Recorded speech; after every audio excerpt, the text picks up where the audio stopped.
Hi, I'm Karlin Borisenko. In early 2020, I was the knitting Democrat who accidentally went viral on the internet for going to a Trump rally and then left the party. I became the conservative darling, was on all the shows, traveled around the country, and then realized that conservatives were no better than Democrats. If there's one thing that I've learned, it's that both political tribes are two sides of the same coin. But it wasn't all bad. On my journey, I became obsessed with understanding the woke ideology and the culture war. I broke the story of the city of Seattle doing segregated training with its employees. How bad has this stuff become? The city of Seattle has now put out, I'm not kidding you, this is according to Dr. Krassenstein, who's an organizational psychologist. The city of Seattle asked its white employees to voluntarily spend a day off in a training about their internalized racial superiority. I broke the story that led to the first ever federal lawsuit against critical race theory in the schools. I broke the Coke Be Less White story, one of the biggest anti-woke stories of all time. It got over 30 million views. Coca-Cola's corporate headquarters even had to change their outgoing voicemail. Throughout the past few days, you may have seen inaccurate reporting on the content of our recently launched diversity, equity, and inclusion training program. I exposed the schools in Burlington, Vermont for grooming middle school children live on the internet. They called me an unwoke cult leader for that. And the Vermont Human Rights Commission slandered me publicly as being a hate channel. I even got called a hero in Breitbart for exposing that the Washington Post was writing a hit piece on Christopher Rufo. I have broken story after story after story about what's going on in the public schools, from Cambridge, Massachusetts, to autistic sex education, to the Department of Education in Michigan, literally training teachers all over the state how to groom children. I wrote a book called Actively Unwoke, the ultimate guide for fighting back against the woke insanity in your life. I host a podcast all about fighting back, and I'm downloading all of my knowledge to you on my Substack, karlin.substack.com. The world is a crazy place. We are literally surrounded by cults on all sides. On this show, we're going to do a deep dive into all aspects of the culture war, and I will show you the dark, dystopian underbellies on both sides. Here are the commitments I'll make to you. I will always tell you the truth. I will always bring you receipts. And if you stick with me, I promise you will see the world differently. Welcome to the cult. Please mount that like button for me and subscribe if you feel so inclined.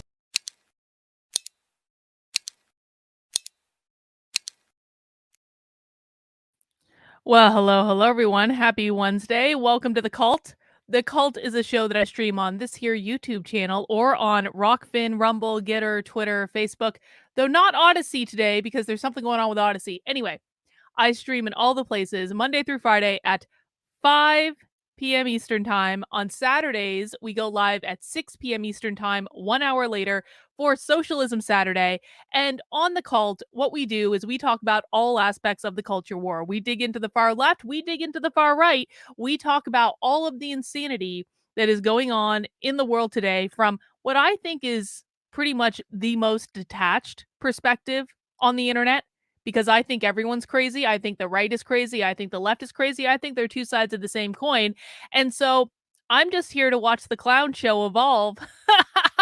I'm in it for the lulz. I'm in it for the entertainment. I think we are on the long, slow descent into socialism, and we might as well have a few laughs on the way there, and then preview what we got coming when we actually watch the real socialists. And today, I think I'm actually kind of looking forward to today, because when I saw Brian Krassenstein post this contrition, kind of, on Twitter yesterday, I was like, what's going on, Brian? So Brian is a Twitter Spaces host, and he does other things too. Him and his brother, they're kind of on the left, but I don't think that they're leftists. I don't think they're true believers. I don't even know that I would call them progressives, really. Brian and his brother, to me, strike me as centrists that are really naive. Like, either Brian is really naive or Brian is doing an absolutely wonderful job of pretending to be really naive. And to be honest, I can't really decide which one it is because, to be honest, Brian's been in this game a long time.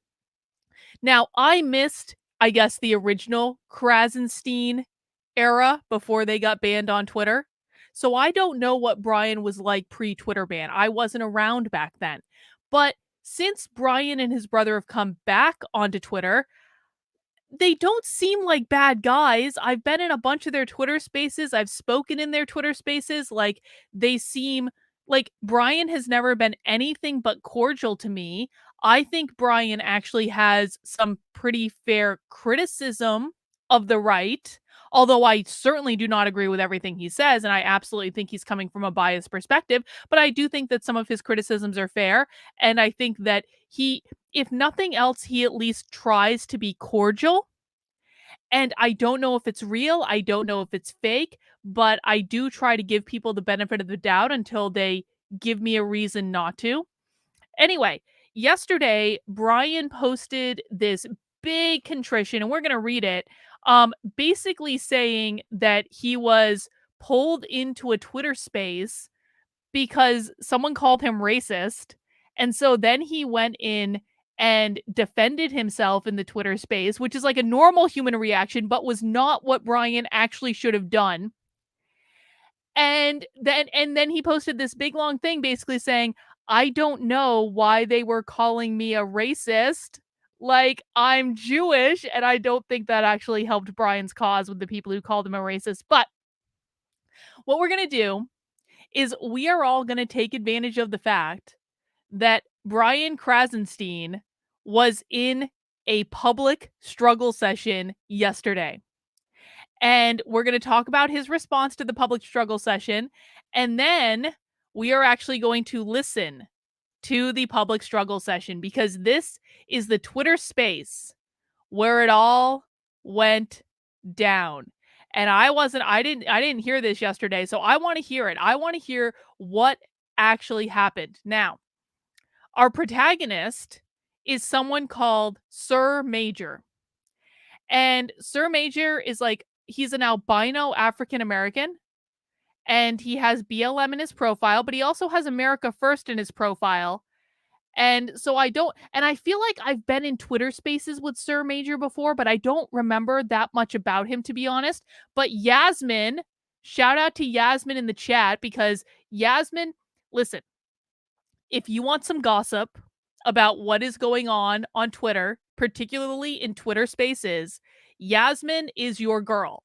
Yasmin is like constantly on Twitter spaces. Yasmin knows everything that's going on. So Yasmin usually has like the tea on what happened. And so Yasmin posted on Twitter earlier, oh, by the way, the guy who hosted a Twitter space calling Brian racist is an albino black man named Sir Major. You can Google his criminal history. He was arrested for fraud and scamming and stoked thousands of dollars from Black Lives Matter and bought a house with it. So I'm not confirming or denying the accusations that Yasmin has made, because I have not done my due diligence. I am simply reporting on the fact that Yasmin usually knows what she's talking about, and Yasmin has made these declarations on Twitter, and everyone should do their own due diligence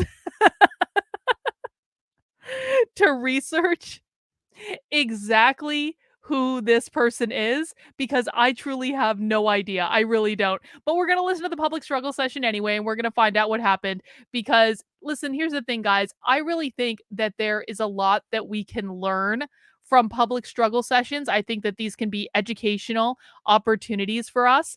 And I think that listen, if you're doing anything interesting, if you are doing anything in the public sphere, if you are doing anything where you are interacting with people on the internet at all, I do promise you that at some point you are going to get pulled into a struggle session. And when struggle sessions happen, and especially if it's your first struggle session and you haven't been through it before, it comes on so quickly and hits you right in the face, and you're like, what the hell is going on? And so I want you, when you are eventually pulled into a public struggle session of some sort, because it will happen eventually, I want you to be able to keep your wits about you, and I want you to know how to handle the situation so that you can get through it. If nothing else, holding your head held high, knowing that you did nothing wrong, and it was actually the people who were causing the struggle session who were wrong in the first place. So that's really why I actually don't want to dunk on Brian, to be honest. That's not the purpose of what this is. Although I do certainly think that Brian is kind of misguided in some of the things that he says and some of the positions that he holds. Like, he also just kind of like, he just seems like a really nice guy. And it's like it really is. It's like a kind, like, lighthearted naivete that he has, where I genuinely think Brian just, like, believes in fairness and justice. This is the impression that I have of him right now. That impression could completely change, but, like, this is not to dunk on him, because it's one of those things where he got pulled into something, I think, that he didn't understand what he was getting pulled into, and therefore mistakes were made in how Brian handled this, and we're going to talk about that. But I do also like that he kind of stood up for himself. I appreciate that. And so I think that the purpose of this, yeah, exactly, philosophist. Brian is like a normie. Brian, and this is actually really important for us guys, because if you're watching my channel, you're not normal. And I don't say that with any disrespect. Okay? If you watch my channel, especially if you watch it on a regular basis, you are not a normie. You know more about what's going on in the world than almost anyone else on the internet, like the real stuff, the stuff that actually really matters. And so Brian is a really good gauge for us, because Brian is a normie. Brian doesn't really understand what's going on in the world. He kind of, like, he waffles, or like, I feel like he's, like, so close to taking the red pill. It's like he's like Marianne Williamson. Marianne Williamson has almost swallowed that red pill so many times, but she just can't bring herself to do it. I feel like Brian Krassenstein is like the same place. He damn well should have swallowed it already. He's immersed enough in culture where he should know better, but I just think he's very naive and possibly not fully paying attention to what's going on, and so he doesn't know.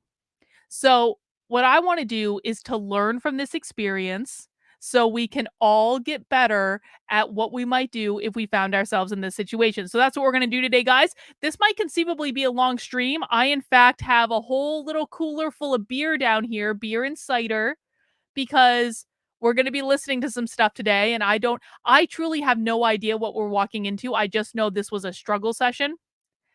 And, well, Eric, I don't know if we have enough struggle sessions to have struggle sessions Sunday, but maybe if we start seeing more public struggle sessions, we'll have to consider that. Anyway, so that's what we're going to be doing today, guys. Before we get into it, I do just want to remind everyone, please make sure you are subscribed to my Substack, Carlin, Karlyn.substack.com. If you were already subscribed to my Substack, you would have already seen the post I made last night talking about Brian Krassenstein's public struggle session. And what I did is I broke down what I thought he did well and what I thought he did not do well, but it was only based purely on his post, because I haven't listened to the actual struggle session. So it was based purely on this information. So now what we're doing is we're going that extra mile to actually listen to the struggle session and find out what's going on. But I did give some good general advice about what to do if you're caught in a struggle session, things you need to know. That is now available over on the Substack, along with a whole bunch of other articles and goodies for you. Substack is my primary content hub on the internet. And so please make sure you are subscribed for free, at least, over at Carlyn, Karlyn.substack.com.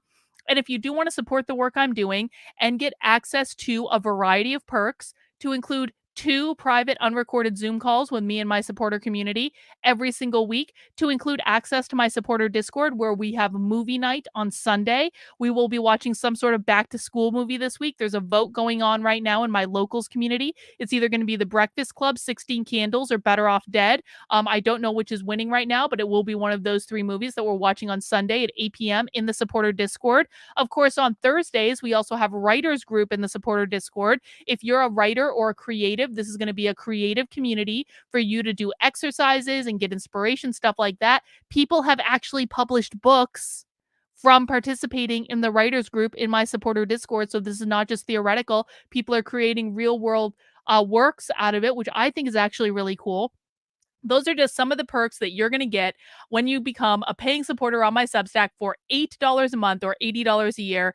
And of course, you do help support the work I'm doing and keep me in business because I am 100% completely funded by you and I can't do it without you. We got Trendlin here with a $12 super chat, an odd number, Trendlin, but I appreciate it. We should do social media sessions on Sundays to do more things like whatever or just pearly things. Trendlin, you just want to torture me. That's what Nitwits is for. I probably really should watch just pearly things on Nitwits at some point because I have no idea what's up with that girl. I know that she's like this young girl who thinks she knows everything, like every 20-year-old ever. Um, but like that's basically the purpose of Nitwits, Trendlin, and you just want to torture me into like I'm still recovering from you getting me to watch the Whatever podcast. I don't know if I want to go down that road right now, Trendlin. Maybe if I do some really heavy drugs, we'll revisit this. Um, but we'll have to see. We'll have to see. All right. But I do appreciate the super chat and your donation to the Medicate Carlin so she watches awful content on the internet fund. I see you, Trendlin. I know exactly what you're doing. The other thing I want to remind you of is you can support the work I'm doing by heading over to unwokeart.com. And this is my merch store. And in the merch store right now, the most popular t shirt ever in my store is the Trump Indictment Victory Tour 2024 t-shirt, and it comes in t-shirt, women's cut. Although I think that the unisex one is actually pretty good for women, but if you want a specific women's cut, I made you that. Tank top and hoodie.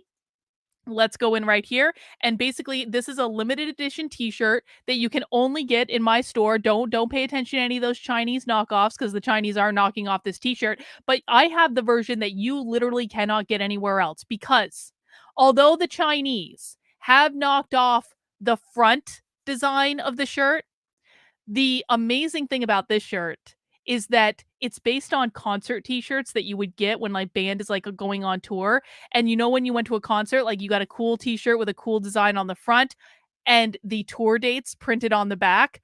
Well, what the Chinese did not steal from me is the Trump indictments that are printed on the back of the t-shirt. And this is the full design right here. You got the front of the shirt with Trump giving the victory symbol. You got the back of the shirt. This is a full current list of the Trump indictments. Every single one of them is going to be printed on the back of the shirt, and that is only available on my website. And that does include the new list of Georgia election conspiracy indictments. And of course, if there are any more indictments that come down the pike, we'll add those to the shirt too. Although I'm kind of running out of room on the back of the shirt. To be honest about it, I would have to like rejigger all the font if Trump gets any more indictments. But this is available exclusively in the Unwoke Art Store right now for a limited time only. So make sure you pick that up. We also have some great merch like the All Tears Are Tasty line. I've got my All Tears Are Tasty tumbler right here. We don't just drink liberal tears on this channel. We also drink conservative tears on this channel. I will drink anyone's tears. I'm an anarcho-capitalist. I think everyone is crazy. And look at that design. I mean, come on. It's laughing at all the tears that it is consuming from both sides. I love it. And there's lots of other cool merch in the Unwoke Art Store too, if you guys want to peruse around that. And of course, all the merchandise purchases do go to support the work I'm doing. And I do really appreciate it. Let me see. I definitely saw a super chat come in. David says, what's worse, the woke left or Andrew Tate fans? Actually, Andrew Tate fans, to be honest. I find the conservative right to be far more annoying than the woke left, to be honest. Now, the woke left is more dangerous. They're far more dangerous. So that's why I focus most of my energy and attention on them. But to be honest, like the conservative right, like the Andrew Tate people, the alt-right lunatics, like the gripers and I have come to kind of an uneasy truce at the moment, which is weird. I don't know what's going on there, but most of the time I actually find the conservative right to be much more annoying. And the reason is that they just whine and whine and whine and whine and whine without doing anything. And that's all they know how to do. And it's like, at least with the left, I have some respect for the fact that the left will whine and complain and be annoying, but then they actually go and do stuff in the real world. And the right is just like, ugh, it's just like, it's awful and it's toxic and it feels bad. Not everyone on the right, but like the really annoying people, like the Andrew Tate fans, I really don't have much use for them if I'm honest about it. All right, guys, let's dig in. Now, the first thing I want to do, because this is just the order in which I discovered this. I want to read Brian's account of what happened. Now, we all have to remember, and by the way, guys, please mount that like button for me. Mounting the like button lets people know to come and join us. It helps YouTube to recommend my stream to other people who might not be here already. So please make sure you mount that like button. There's a shocking disparity between how many people are watching right now and how many people have mounted that like button. If you don't want to mount the like button, you can softly caress the like button. You can shake hands with the like button. Just don't smash it. We're civilized on this channel. No smashing, but you can do pretty much whatever you want. Let us know what you're doing to the like button in the chat. Just as long as you do something, that's all I'm really asking. Naruto says, Ed Krassenstein, Brian's brother, defended Glenn Beck this morning when Apple deplatformed his show. See, this is what I'm saying. I really think the Krassensteins are just like these, like I just think they actually like want like fairness, and they're just like these naive guys, and they obviously work really hard. I won't take anything away from like what they actually produce, because they produce a lot of effing content, but like I don't think they're bad guys, you know? I just don't. Ed seems less naive than Brian. I don't know. I don't know that I've actually even listened to Ed that much, to be honest. Brian is the one I've listened to the most. Akshay says, I will kiss the like button on the forehead. Excellent. Two ladies is licking the like button today. Vince is unpacking his feelings about the like button. I understand, Vince. I understand completely. So, guys, please do whatever you want to the like button, please and thank you. So, the first thing we're going to do is we're going to read Brian's account of what happened, and then we're actually going to listen to it unfold, and we're going to analyze it for ourselves. Brian posted yesterday, this afternoon, a Twitter space opened implying that I am racist and that I don't understand racism. This came about after I stated that, in my opinion, Trump is not an anti Semite or racist based on my own experience. I grew up in Atlantic City and my family worked for Trump. At the same time, I acknowledged points brought up by the speaker, who gave examples of why he was racist, and I stated that I needed to investigate events further. See, this is Brian's first mistake. Brian believed he was talking to reasonable people. The woke left, when they're trying to put you in a struggle session, are not reasonable people. The only goal that the woke left have when they're pushing you into a position to defend yourself is to get you to shut up. You always have to keep that in mind. What the primary goal of the woke left, and in certain situations like a struggle session, the only goal of a struggle session is to gain power over another person. That is it. And so, Yasmin, if you want to send me the link, that would be great. I got the one that I thought was the Twitter space, but if you have a different link, let me know. So you always got to keep that in mind. These are not reasonable human beings, human people. God, these are not reasonable human beings. They want you to bend the knee to them. They want to gain power over you. That is the only purpose of what they're doing. I entered the space to defend myself, only to be met with lies and hostility while the host muted me. Yeah, Yasmin, if you can send me whatever the first one is, that would be great. Just DM me on Twitter, please. I entered the space to defend myself, only to be met with lies and hostility while the host muted my mic continually. When I did get to speak, I would constantly get cut off. The few times I spoke, I had to cut in and then was told, "How dare you cut off an African American?" I was then told that I was anti-African American. I got incredibly angry, as that really hurt me. Isn't that, it's just like, I seriously, like, is he really this naive? I kind of want him to be this naive, honestly. I stated that I am pro-African American and an ally. Don't ever call yourself an ally. If you call yourself an ally, they're going to use it against you for the rest of your life. I was then told that if I was an ally of African Americans, that I wouldn't say I was an ally of African Americans. Exactly. because once you put yourself in ally position, it's like they know they have the ability to boss you around and push you around, and so it's like they're going to say, like, even more crazy things at that point. The reason I'm posting this is twofold. Number 1, it is not up to me to decide if any one person is racist. Well, I disagree with that, Brian. I disagree with that strongly, but okay, you're allowed to have your opinion. Specific actions can be construed by many as racism, but ultimately it's dependent on the reasons those actions were taken to truly define if the person who did those actions was acting because of racism or because of another reason. Brian just made another mistake in this. Brian asserted that someone's intent matters when it comes to being accused of racism. Do the woke left believe that your intent matters? Or do they believe that the impact of your obviously racist actions is all that matters? Pop quiz for the chat. Do the woke left ever believe that intent matters? All right, Yasmin, I got this. I got this. There we go. Bing. Impact. Impact is all the woke left cares about. And they'll make up whatever the impact is, but they don't believe that that intent matters at all. And so you can already tell that Brian doesn't really understand the ideology that he's like immersing himself in, because they don't care whether or not you intended to be racist. The only thing they care about is gaining power over you by asserting that you did something you shouldn't have and you should have known better and you need to apologize and do better next time. Number 2, to attack people for having an opinion on another person's racism or lack thereof is pathetic. Yes, it is. Brian is correct about that. Now, here's where it really kind of starts to go off the rails.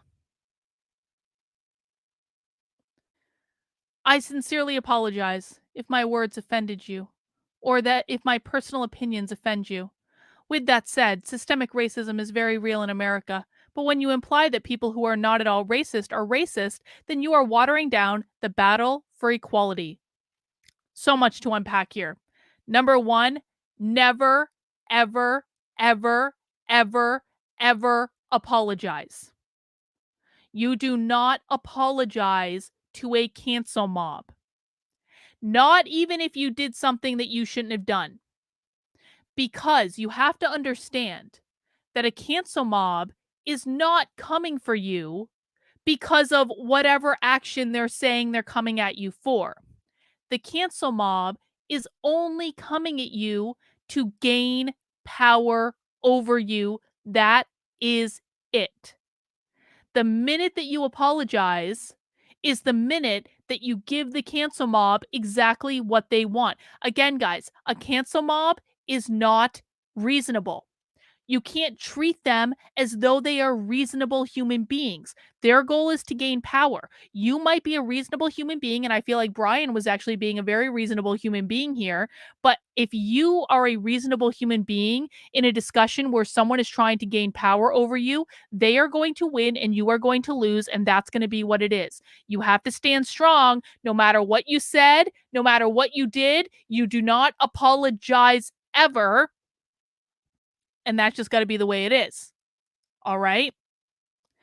But even more than that, Brian's mentality in this is also revealed when he says they're they're watering down the battle for equality. The woke left does not care about equality. The woke left doesn't want equality. The woke left wants equity. Equity is inherently unequal. Equality is about equality of opportunity. It's about the American dream. It's about everyone shows up and the best man gets the job. It's about you work really hard and you get better and you get more skilled at what you're doing, and eventually if you come up with a good idea and you work really hard and you show up every day, you're going to get where you want to go. It may not happen overnight, but it's about individualism and meritocracy. The woke left does not believe in individualism and meritocracy. They only believe in from each according to their ability, to each according to their need. Equity is not about equality of opportunity. Equity is about equality of outcomes. They want everyone to have the same outcome. So what Brian doesn't realize is that his value might be equality, and that is a noble value, but that is not the same value as the person who put him in the struggle session in the first place, because that person only values equity, which is about ending at the same place, an uneven distribution of the resources from each according to their ability to each according to their need, etc., etc., etc. Rottweiler says, the sage of our chat, says that's the purpose of a Maoist struggle: break you, mold your language, reject your identity, black, apologize, and embrace your red identity. That is exactly right. All of this is psychological warfare. Every single time you are put in a struggle session, it is psychological warfare. Their only goal is to break you. Their only goal is to get you to admit that you did something wrong, even if you didn't do anything wrong in the first place. Because once they break you, they have power over you, and there is really nothing that you can do about it. Autumn, I don't want any bullshit in the chat today.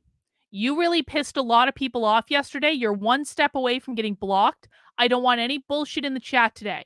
No fighting with Yasmin. No taunting Beth. No, none of it. I'm sick of it, Autumn. Be a normal fucking human being and you can stay. And if you're not going to be a normal human being, then you don't have to be here anymore. All right, moving on into number 4. And this is again where Brian makes a mistake. I admit that being a white male, my opinions on the subject are only from the viewpoint and that I completely respect those who push back on that viewpoint, but to imply that I myself am racist because of my opinion on another's racism is disingenuous. Don't ever say, I am a privileged white male. Again, you're buying into their whole ideology. And I know why he was doing this. He was trying to be balanced because he's trying to walk that tightrope between left and right. But again, it's like it is very degrading. It's very degrading. It's essentially saying, because I'm a white man, I'm not allowed to have an opinion. Not good, Brian. Not good at all. But I will say that him pushing back on this idea, like I said, I don't actually think this entire post is bad. I really don't. I think that the fact that Brian made the post and was like, this is wrong, at least some seed has been planted that what he experienced is wrong. And I want to say this too. So he essentially basically said that, he got really upset when he was called a racist. I'm sorry, but you should be upset when someone calls you a racist for no good reason. Brian should not have to apologize for getting called a racist for no good reason. That should make you upset. If he like had a little bit of a temper, if he said something a little bit more harshly than maybe he would have otherwise, because again, like I've never actually heard Brian be anything less than cordial to people. Like if there is any time to get pissed off, it's when someone is accusing you of being a racist when you are not a racist. So I don't actually fault Brian for getting upset that he was called a racist. I don't fault him at all. It's the other person's fault that tried to drag him into the struggle session to begin with. All right. With that said, I want to start listening to the struggle sessions. Now, this is going to take, so Yasmin, you said that this is where it started. And so I have this one with Mice Media. Yasmin, walk me through what happened, because I thought that this was the struggle session one, but you're saying it started in here?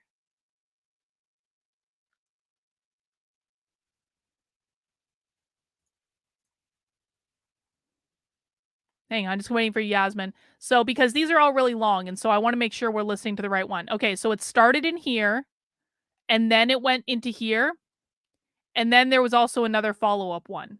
Okay, so I guess we'll start off with listening to this one. Okay, so the second one is the struggle session. So what happened in this first one then?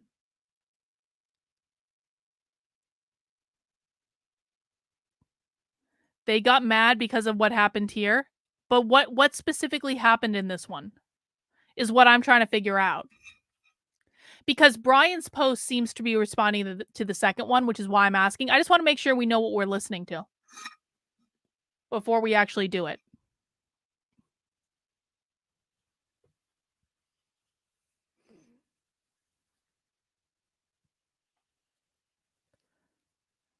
Where they talk. Okay, so they talked about the Trump indictments. Okay, I think we're gonna start with the second one then, because the second one seems to be like the first one is 3 hours long, and I'm not sure exactly what they got upset about in there. But the second one seems to be where they actually tried to bait Brian.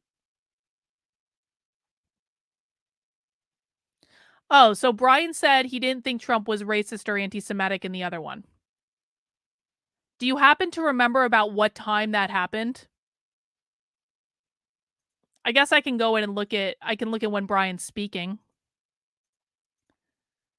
Hang on. Let me get the sound up.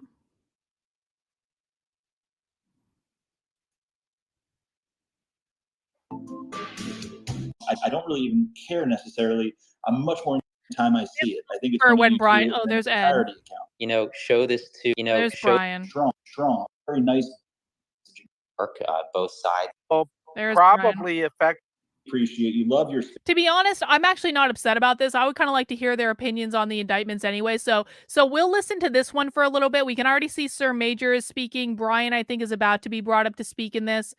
So we'll get a good little mise en scène of what happened leading in to the second one, which is the real struggle session. Spaces, and it's great to have you here. So welcome, and feel free to hop in it whenever. But excited to have you and your brother popping on a little bit. I think I just saw your brother pop up, unless it's one of those damn parody accounts, which confuses me every damn time I see it. I think it's one of you two, and then it's a parody account. But good to have you guys up here. I really appreciate it. Yeah, thanks for having us. I appreciate the invite, and yeah, I don't know if it's Brian. It looks like it is Brian. It's him. Don't worry. I It's can't the get over real the me. voices. I can't like. Dude, wait, what is good with to their have voices? you guys. And in terms of the spaces that we usually hold, and why I think it's really exciting to have you guys here is, I think the whole narrative is kind of split into two things. I'm having right? a beer. It's really what's happening now and what happens next. And I think a lot of times we focus on that what happens next by design, right? Regardless of what's happening in the moment, what does this lead to? What's the chain of events that this will likely trigger? And I think it makes for a great conversation. But with you guys here and some of the other guests up here, and obviously our co-host, kind of sifting through what's happening in the moment is something that I would love your perspective on, and kind of what you see happened last night and what's going to happen. Cheers, in the short everyone! Term Happy in all struggle all that session. went down. Yeah, I mean, I don't think it really got anybody by surprise that Trump was indicted in Georgia. I think this has been coming for over a year now. I think we were pretty much expecting this. There were questions over whether that we'd see RICO charges. I think close to the end, or close to when the indictment took place, I think most people were assuming that was a real possibility. It surprised me that there were 19 people indicted. So that kind of caught me by surprise. I thought maybe we'd see like maybe 10 max. So we could see even more. Like there could be superseding indictments with more individuals brought into the conspiracy, into the RICO charge. But I don't think it really caught us by surprise. I think what we have to do is just wait and see what happens. I think, Trump deserves a fair trial, and I think he'll get a fair trial. And we'll have to wait and He's see so what naive. the ultimate outcome of it is. So naive. Empress, Are you really drinking cotton candy flavored Didn't beer? mean to say it that way. Are you See really? your hands up, Empress. What's going on? Can we do some housekeeping real quick and then get into it further, Mice? Is that cool? Amen. No. We All cannot do right. housekeeping. Welcome, everybody. We have special guest, the Krassenstein twins. If you could, No, we cannot do Probably housekeeping. That it's going to be impossible for Trump to get a fair trial, but like people don't realize you need a unanimous decision of all 12 jurors to convict. One single juror that strays from the pack might have. Brian, I think it's 6 jurors in Georgia criminal. Maybe I'm it's wrong. 9. We're both wrong. So 9 jurors. You just one of them strays from the pack, and you have a hung juror. Just for the record, like there is no way in this universe Trump is getting convicted of anything in Georgia. Like the whole Georgia, this is all just a clown show, and I'm living for it. The DA in Georgia has now requested the trial start the day before Super Tuesday, and if you guys don't think that I'm streaming that entire trial. We're gonna have so much fun with it. It's gonna be great. I'm going to become my own little non-lawyer law tube over here. It's a lot easier to get off, I feel, than it is to convict. Of course, you can argue that, especially the case in DC is in an area where it's primarily Democrats. But I think that the jury selection process, it does work. Both sides get to kind of weigh in on that. But we'll see. I think it will be fair. I'm sure there's going to be people saying on both sides that it's not, though. Well, just real quick, hold on, just real quick, 2 points of order. One, we got to also decide while we're talking about it up here, is it really about the actual guilt and the verdict, or is it also about the court of public opinion and how that's playing out? Two, to Ed's point, I just want to add that yes, 19 were indicted on the racketeering, but there are a lot of additional co-conspirators that I'm assuming probably pretty safely that are cooperating witnesses that would contribute to that number for that racketeering charge. So I just wanted to add that info out there for people. Well, I think the court of public opinion thing, it's like it sounds like a cliche, but I think it's sensationally important, right? Because it triggers the reaction of the citizenry, right? It triggers the reaction of the people. And I think we're in a position where that could be pretty volatile, maybe in an unprecedented way in my lifetime. So that court of public opinion or the way that the messaging that is sent out for both camps, I think it's a battle of the messaging. And I think up until this point, the messaging has been pretty horrific from the side that wants to see, Trump indicted or Trump in prison or Trump at least slowed down, because it's a complicated messaging. And maybe there's no way around that, right? Getting into, the specificities of each indictment and what he did wrong, that requires some reading, that requires some interest, that requires some time. The messaging of All right, this I is don't care.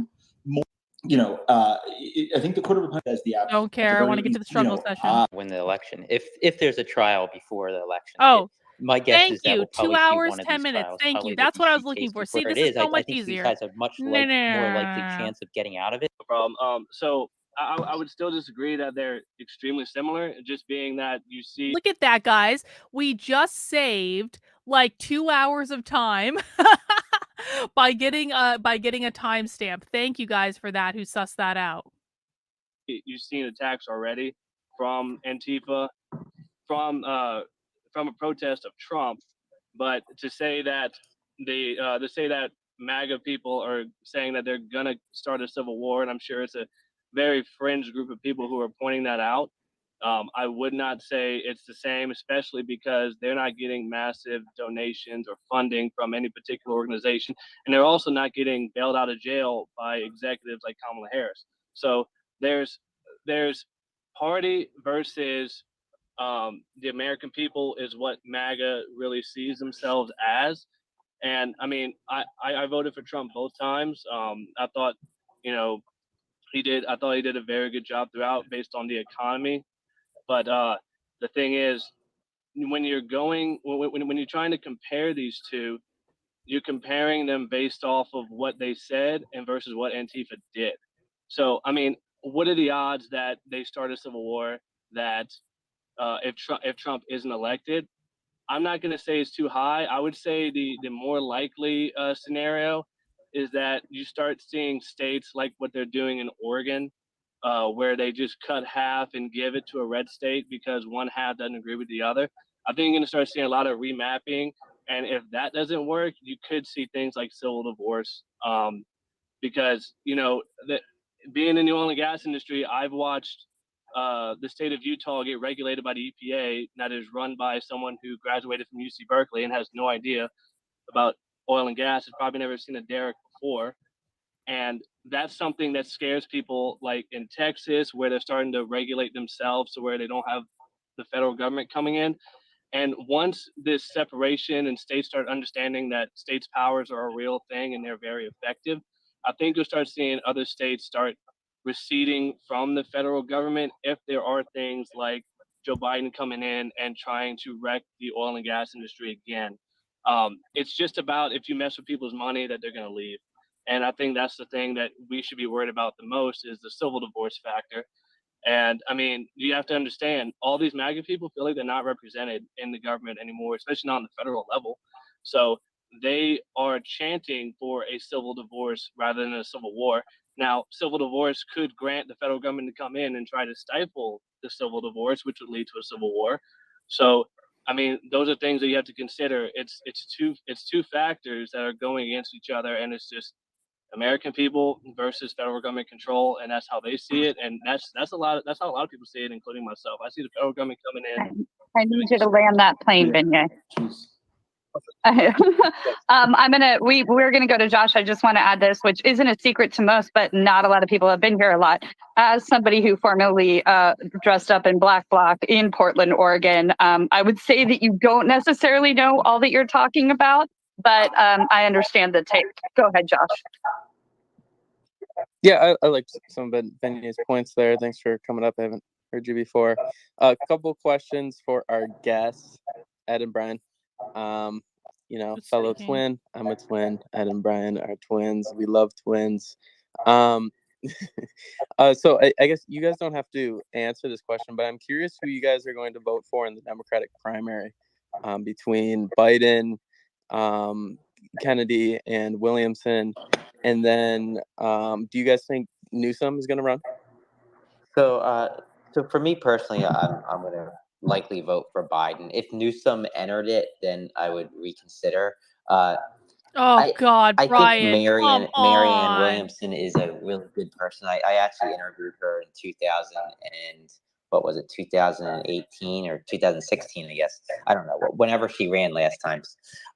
And I really like her as a person, but I don't really think she has what it takes to run a country. That's just my opinion. As for RFK, I'm not really a fan. Just some of the stuff he parrots and some of the, I would say, conspiracy theories. I know some people will disagree, but some of the conspiracy theories he puts out there, I think, are a little bit over the top. So it's going to be Biden unless somebody else jumps in. I like Newsom. I think he'd be a good president, but I think it's going to be Biden. Gavin Newsom is like literally the Antichrist. Gavin Newsom is the person that the movie The Omen tried to warn us about. The politician that was going to rise, that is how can you look at Gavin Newsom and not literally see the Antichrist? Because that's truly yes, exactly. Gavin Newsom gives major Patrick Bateman vibes. And if you can't see this, I don't know what you're looking at, because I don't think you're hinged into reality. Yeah, I'm the same. I think it's definitely Joe Biden. There's nothing that would change my mind. I want to elect somebody who's going to be able to beat Trump if Trump's the nominee. So I think Biden has the best shot at that. And I'll add that I do understand the concern over his age. I mean, it concerns me. And his well. obvious dementia. 86 at the end of his second term is certainly a concern. If it's not a concern, then you're crazy. At the same time, though, there's a reason why the vice president is ready to take over at any time. And if Biden needed to step down, or he was incapacitated or passed away, God forbid. I mean, it's quite something, isn't it, that two of the most prominent lefty influencers on the internet are yeah, Joe Biden's probably too old to run. That's a real concern. And they also in the same breath say the Democratic Party is so strong and Trump is so awful that you literally cannot find any other person in the Democratic Party today that would be able to beat Donald Trump. If Trump is so awful, then why can't you find one other prominent Democrat to run in place of Joe Biden, who even they're saying is he's he's really old and that's a concern, and we probably need the vice president. Yo, if you are planning for the vice president to take over before the nominating process is even finished, that might, for normal people, that might send up, I don't know, one or two red flags. Kamala Harris would be able to step in and at least fulfill the term.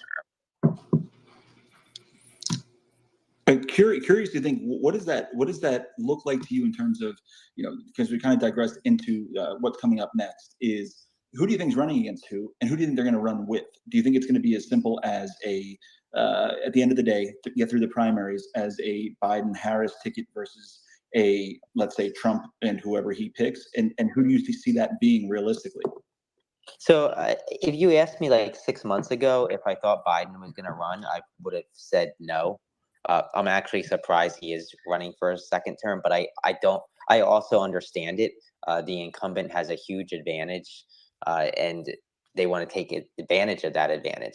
So I think it will just be Biden-Harris. On the Republican side, I don't know. I think that if they can whittle the other candidates down, so if it's like Trump and one other candidate or Trump and two other candidates, I think there's a better shot than most people think of somebody else actually winning the primary. I think the issue is that it's overcrowded, just like in 2016, that all the attention went to Trump. It was like 50% Trump and then 50% divvied upon all these other 10 candidates. So nobody could gain any traction. Now, if enough people drop out by, say, mid-January, early February, and it is only like Ron DeSantis or Vivek or somebody else against Trump, I think that could be interesting. I'm going to pass it over to, I think we have Chris up next. Yep, Chris. Hey, what's up, guys? Brian, you did a great job with Bill Mitchell yesterday. I watched like the first 5 minutes. Maybe I'll watch the rest today. But I thought you put up a very reasonable post about the Civil War things. And, these guys in the GOP were dealing with this grifter class that includes politicians. Well, that's true enough. It includes people that speak on air. And I don't think they believe what they're saying. I know they don't. They're playing to an audience. Listen, I posted this on Twitter yesterday, but I'm gonna say it again now. Do you know how you know who the real grifters are on the conservative right? They're the people who do like punditry and commentary who have not come out in support of any candidates.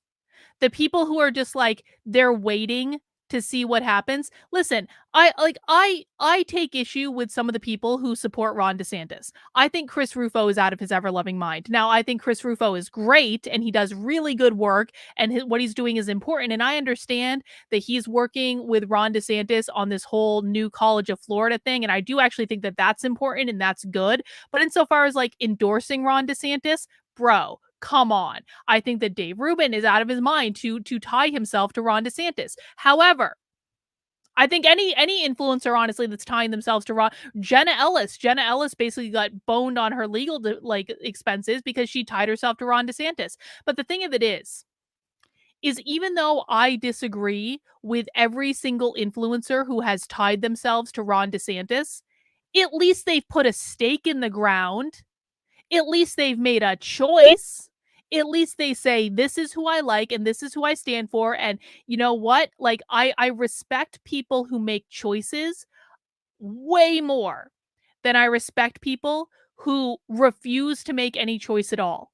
And so if you want to know who the real grifters are, they're the people who are refusing to endorse any candidate because they all know who they like at this point. They all know who they're supporting. And what they're doing is they're waiting until Trump inevitably wins the primary so that they probably don't like Trump, but they're going to come out and say, well, guys, we have a nominee and defeating the left is really the most important thing. And so we have to just rally behind the nominee. And that's just the way it is.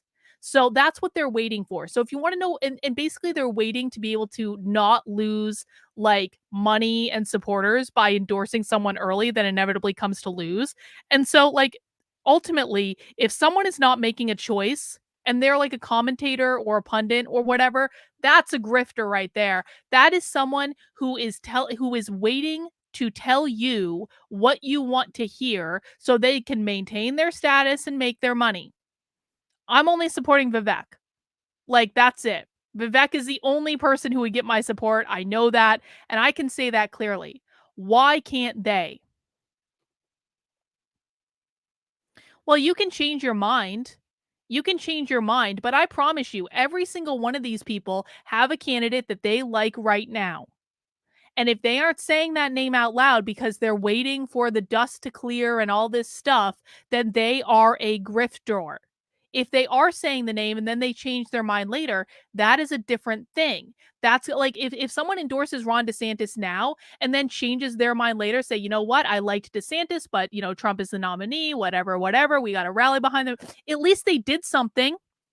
At least they put a stake in the ground.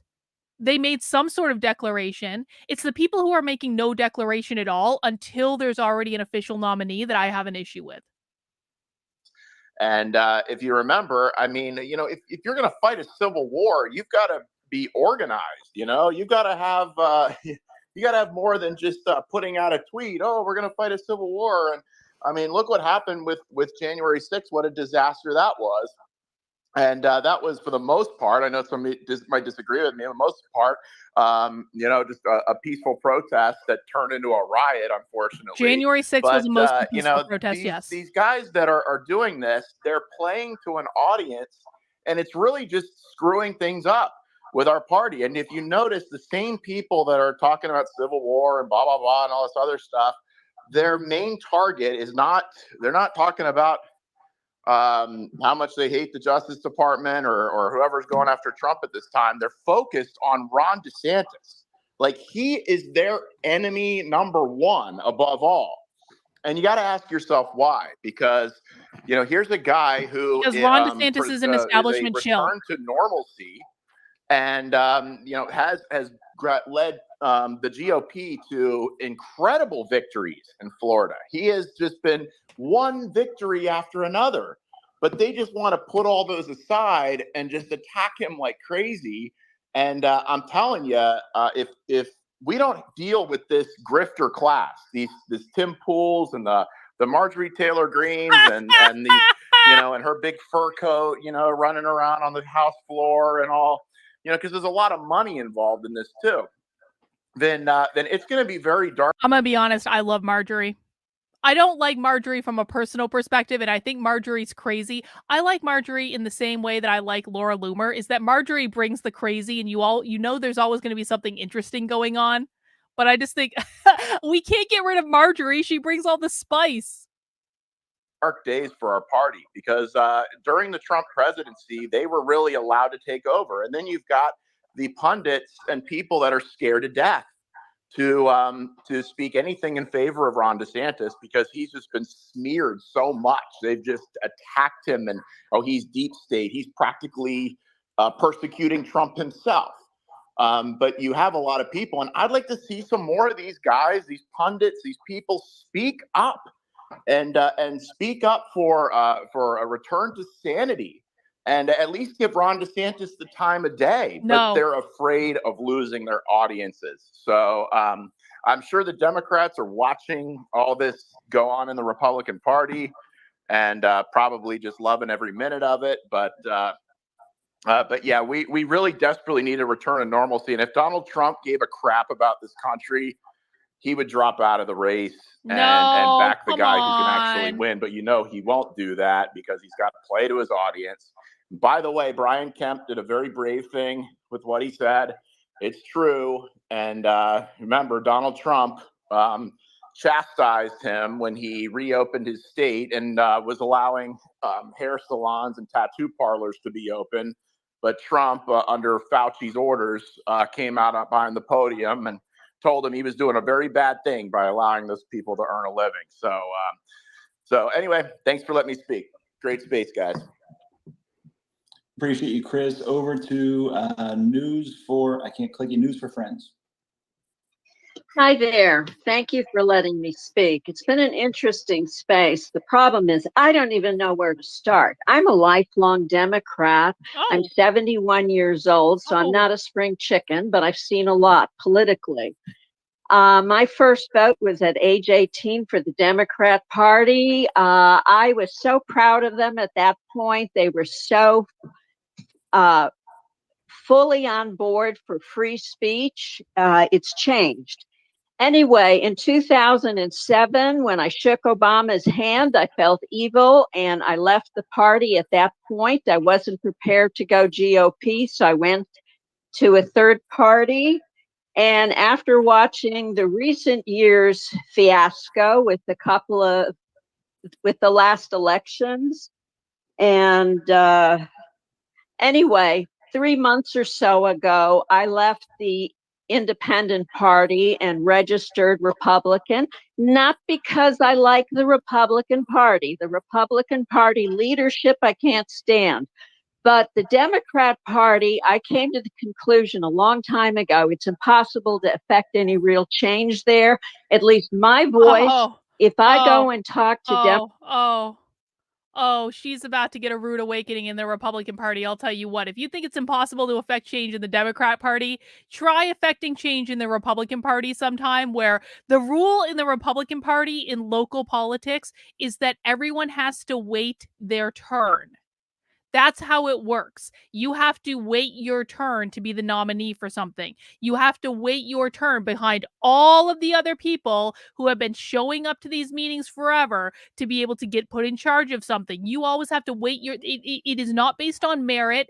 It is not based on policy. It is not based on anything other than how long you've been there.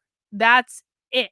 But I understand why she feels this way, because listen, when I was young and naive back in 2020, when I left the Democratic Party believing that the Republican Party was greener pastures, believing that these people actually wanted to do things differently, I too tried to make change in the Republican Party. And that lasted about a month and a half until I realized that it was going to be damn near impossible, and anything more than putting a good month and a half of effort in was just not going to work, because it wasn't about any ideas. It wasn't about any effort. It wasn't about showing up. It wasn't about doing anything. It was only about get in line behind all these other people and don't expect us to listen to you for 10 or 15 years. And if you wait in this line for like 10 or 15 years, then maybe you'll get to the front of it, and maybe then you can have your turn. That is quite literally how local Republican politics works.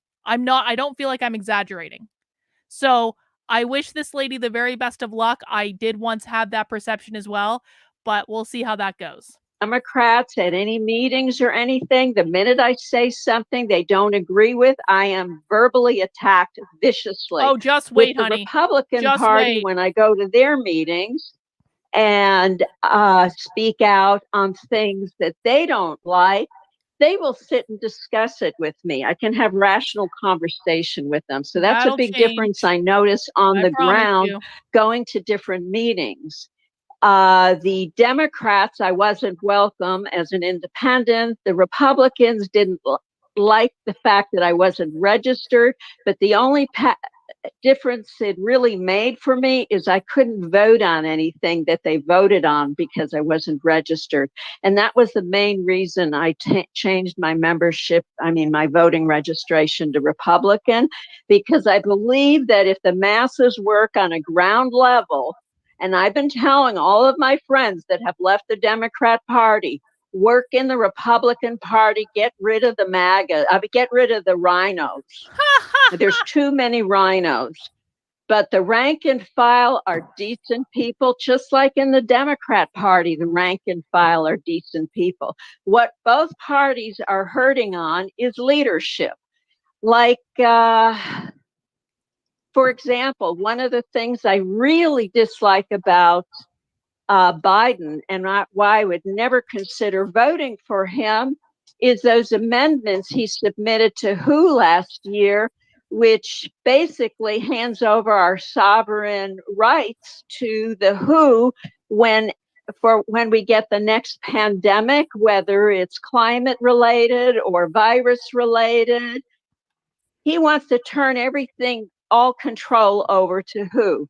As a matter of fact, in September, and all this is done without any transparency. I have no idea which people are sifting through all of these amendments, because since Biden submitted amendments, a whole bunch of other countries have submitted their own. And we've got a body of people deciding which amendments go on the slate to be voted on. The slate comes out September 20th. We're going to see what they adopted to vote on. Then December 1, there's a vote. And the Biden administration is going to approve it because they're the ones who initially started this ball going. Now, why would an administration that cares about America, about the U.S. people, why would they want to turn over control of our health rights to the World Health Organization? I have a serious problem with that. And that's my number one issue that I'm working on right now. Number two is the problem with the Ericsson control over all of the telecoms globally. And yes, I have fully bought into the fact that there was massive fraud, and it's due to the facilitation of the This is a QAnon lady. Oh my God. Old people who are QAnon, they're so cute. They're so cute. I love it. Ericsson company. And anyone interested, they can reach me and I'll give them links. Actually, just go into my highlighted posts and scroll down, look for Ericsson related things, look for WHO related things, and you'll get all the information you want to know. But our current administration is not fighting for the American people. They're fighting for the will and desires of the globalists that want one world order. It used to be called the New World Order. It's been rebranded to WEF, and it's a real problem. It's so it really cute. is. She's so and cute. As far as You accidentally muted yourself, ma'am. Thank you. Oh, she muted herself again. Was she rugging or am I? Yeah, I think she rugged. I just moved her down. She can pop back up if she wants. I think there's something going on with her. And I know we have a few hands up, but I want to slowly break this down a bit. Ed and Brian, I appreciate you guys more than you know. You guys came on for, 2 hours now, and I really, really do. It means a ton to us. It's great to have you guys on, especially balancing out some of the other spaces that we have. It means the world to us. If there's any closing thoughts that you guys have or anything that you want to kind of exit with, please hop in. Is this when they can get in hit the these fight? final hands, but just want to, set it up to break it down a little bit as we close out. Yeah, Go I ahead. mean, I was just gonna say, I think that these spaces are great. I think that having both sides kind of debate topics in a respectful way, I think that's important. And I like the fact that Twitter seems to be supporting more dialogue, whether it's in the algorithm or whether it's via these spaces. And I think it's also important that people stay away from attacking other people. And when you're tweeting, when you're in spaces, debate the topics. But as soon as you start turning things and attacking people, whether it's their views or their past or the way they look or what they're doing, I think that just shows See, he's ignorance, and it shows good-hearted. that you really don't have He's much kind-hearted. of a ground to stand on with your point. So just keep things. I think when you're engaging on Twitter, just keep things civil. Like don't attack people. It accomplishes nothing and it makes you look like an idiot. Yeah, and I just say I think the vast majority of Americans want the best for America. The only difference is we have different ideas of how to get there and what represents the best, and what the best things the country can do are. Like nobody is like evil and deceitful. I guess I shouldn't say nobody, but 99.99% of people aren't hoping for America to fail. We're all hoping for America to succeed. We just can't agree on how it succeeds. I'm not sure if that's true from what we've heard. There's a lot of people who seem to want to tear down the establishment, but I hope that there's more along your lines, Ed. But I think that's still like they might want to tear down the establishment, but they still want the best for America, even though most of us would say Tearing down the establishment is what's best for America. In their eyes, it is. Oh, that's fair. Absolutely. And I think, Brian, your point's super great. On our smaller spaces, sometimes we'll pick on people to argue in a more efficient way versus a more volatile way. So I think that we appreciate that comment. Mice and I are working it out in the back channels. I'm not sure what's going on, but we're going to go to Sir Major real quick while here we we're go. figuring that Here we out. go, But we guys. appreciate Here both we of you. go. And I think mainly the point was to let you guys off the hook. You're obviously allowed to stay, but we didn't want you to feel beholden to the space any longer because it's been a long minute. Yeah, no, thanks. I appreciate being here. It was great. And I do have to go here in a few minutes to get my kid from school. Wait. Now you guys keep me on your spaces for 5-6 hours, but you got to leave after 2. Come on, Brian and Ed. It wasn't planned. My wife isn't fixing my kids up. How y'all doing today? Good. It's nice to see you here, Uncle. All right, so I'll quickly go. First of all, shout outs to the host and co-host for the space and having it balanced and making sure that everyone has an opportunity to speak, contrary to other spaces. I will give you that, Mice. You do at least allow other folks to speak, even when folks have championed, hey, get them off the stage. We don't want to hear that, or, whatever. You let unfavorable speech be heard, and that's what I can appreciate about your spaces, and that's why we continue, me and my folks, we come back because it is enjoyable over here, and you do allow for a little banter. With that, I'll say my last remarks, and I'll drop down to give other folks an opportunity to speak. I see a lot of folks, crying, complaining, This making is Sir gripes Major. and groans about Trump being indicted and saying that this is unfair. And whether this is fair or unfair, that's for the courts to decide. You also have to, folks have to ask themselves in their heart, did Trump violate the law? And that's what it goes back down to, right? I remember a time when, just a few years ago, 3 years ago, there was a president who actually put a directive out there to target and arrest Black Lives Matter activists specifically. There were 326 Well, they were rioting and BLM setting activists fires to things. So yes, drug into federal court, or handcuffed. The doors kicked in, and then drug into federal court. Many of them not given bonds, some given bonds, but they've had to be drugged into the federal criminal justice system. And there was a report done by NPR and other movement-based attorneys. Shout out to the movement attorneys out in Georgia. In New York, who who did this report, where it says that in many cases these BLM activists should have never been charged, and or if there were grounds for charges, that they should have been state cases versus federal cases. But specifically, why the reason why they were federal cases is because the administration knew that it would tie people up. It will take many people out of play, right? And when we say out of play, take them from being able to carry out their duties as an activist. So Sir Major has been taken out of play. He's been silenced. He's been quiet. He hasn't been doing much activism. This case is drug out for 3 years. I was charged in 2020. Yeah. So with all that said, Trump targeted BLM. So I'll say this unapologetically. I don't give a shit what happens to Donald Trump. Whether he's being treated fairly or unfairly, obviously we want him to have due process. But me, I can give a damn if he was targeted by the FBI, targeted by Biden, targeted by the Democrats. You got to look at how many lives this man has destroyed. He has single-handedly destroyed my life. My life will never be the same.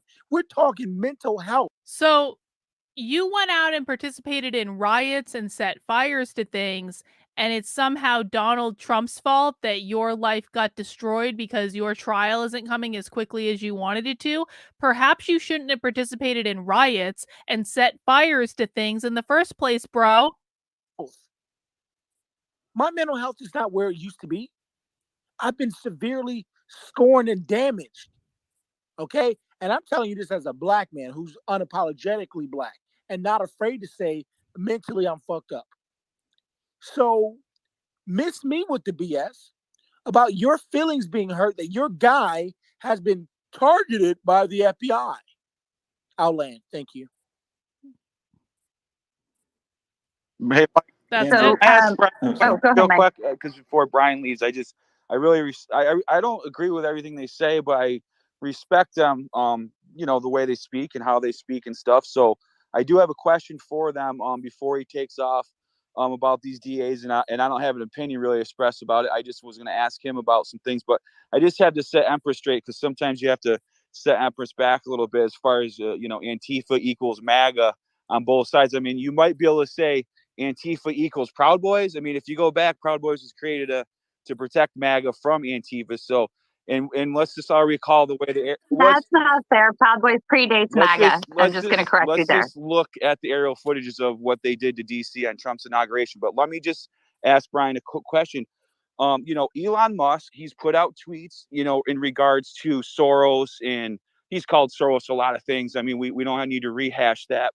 But he also accused Soros of putting his money out into local DAs to get more bang for his buck is basically what Elon says. So are these DAs involved in the Trump indictment? Are they Soros funded? Is this just Soros playing his game or what?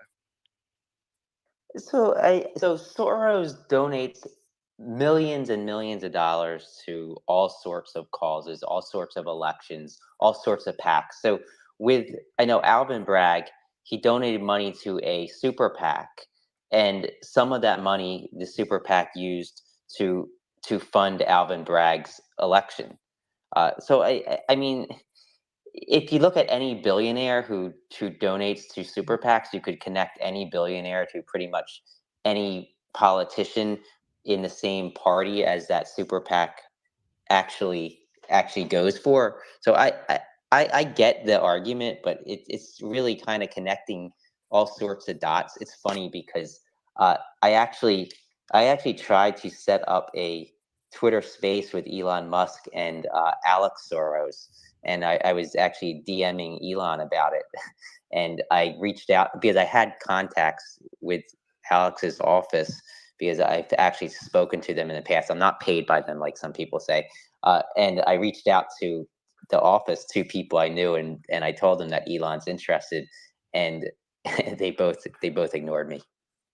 That would certainly be an interesting conversation, and I'd like to definitely be in the crowd to listen to you and Elon hash that out because his statements kind of contradict a little bit of what you're saying. So that'd be a great show. But I appreciate it. I'll drop back down and let you have somebody else come up, Mike. Thanks, Empress. Thanks, and thanks, Brian. Back a little, Andrew. You already knew I was going to clap back a little. I'm going to say this. One, Proud Boys absolutely predate MAGA. They were not developed or their whole thing did not come out to protect MAGA from the left. That's silly. I don't even know what to do with that. And it actually, to me, lends credibility to Trump, which... By the way, that's actually not silly at all. The only reason, so when I was at the Million MAGA marches in DC after the 2020 election, Proud Boys were basically doing security. That's what they were doing. They were protecting people from the leftists who showed up at that rally to cause problems and to get in fights. So it's not actually an absurd notion that that's, what the Proud Boys did, because they did do that. I saw them do that. I'm rarely able to do, but I would say this. Trump didn't invent racism or hate groups. Now, do I think that he helped normalize it a little bit and they felt comfortable crawling out of the woodwork? Yes, but he's not the one who created these things, certainly not to create his own people. So I really just wanted to clarify that for the record. I'll leave it there. I was just going to say, one thing that I will actually support Trump over is I don't think he's racist. Oh, here we go. Anti-Semite. I think that people who say that, I think they're kind of buying a false narrative. My father actually worked for Trump. Most people don't know, for 10 years.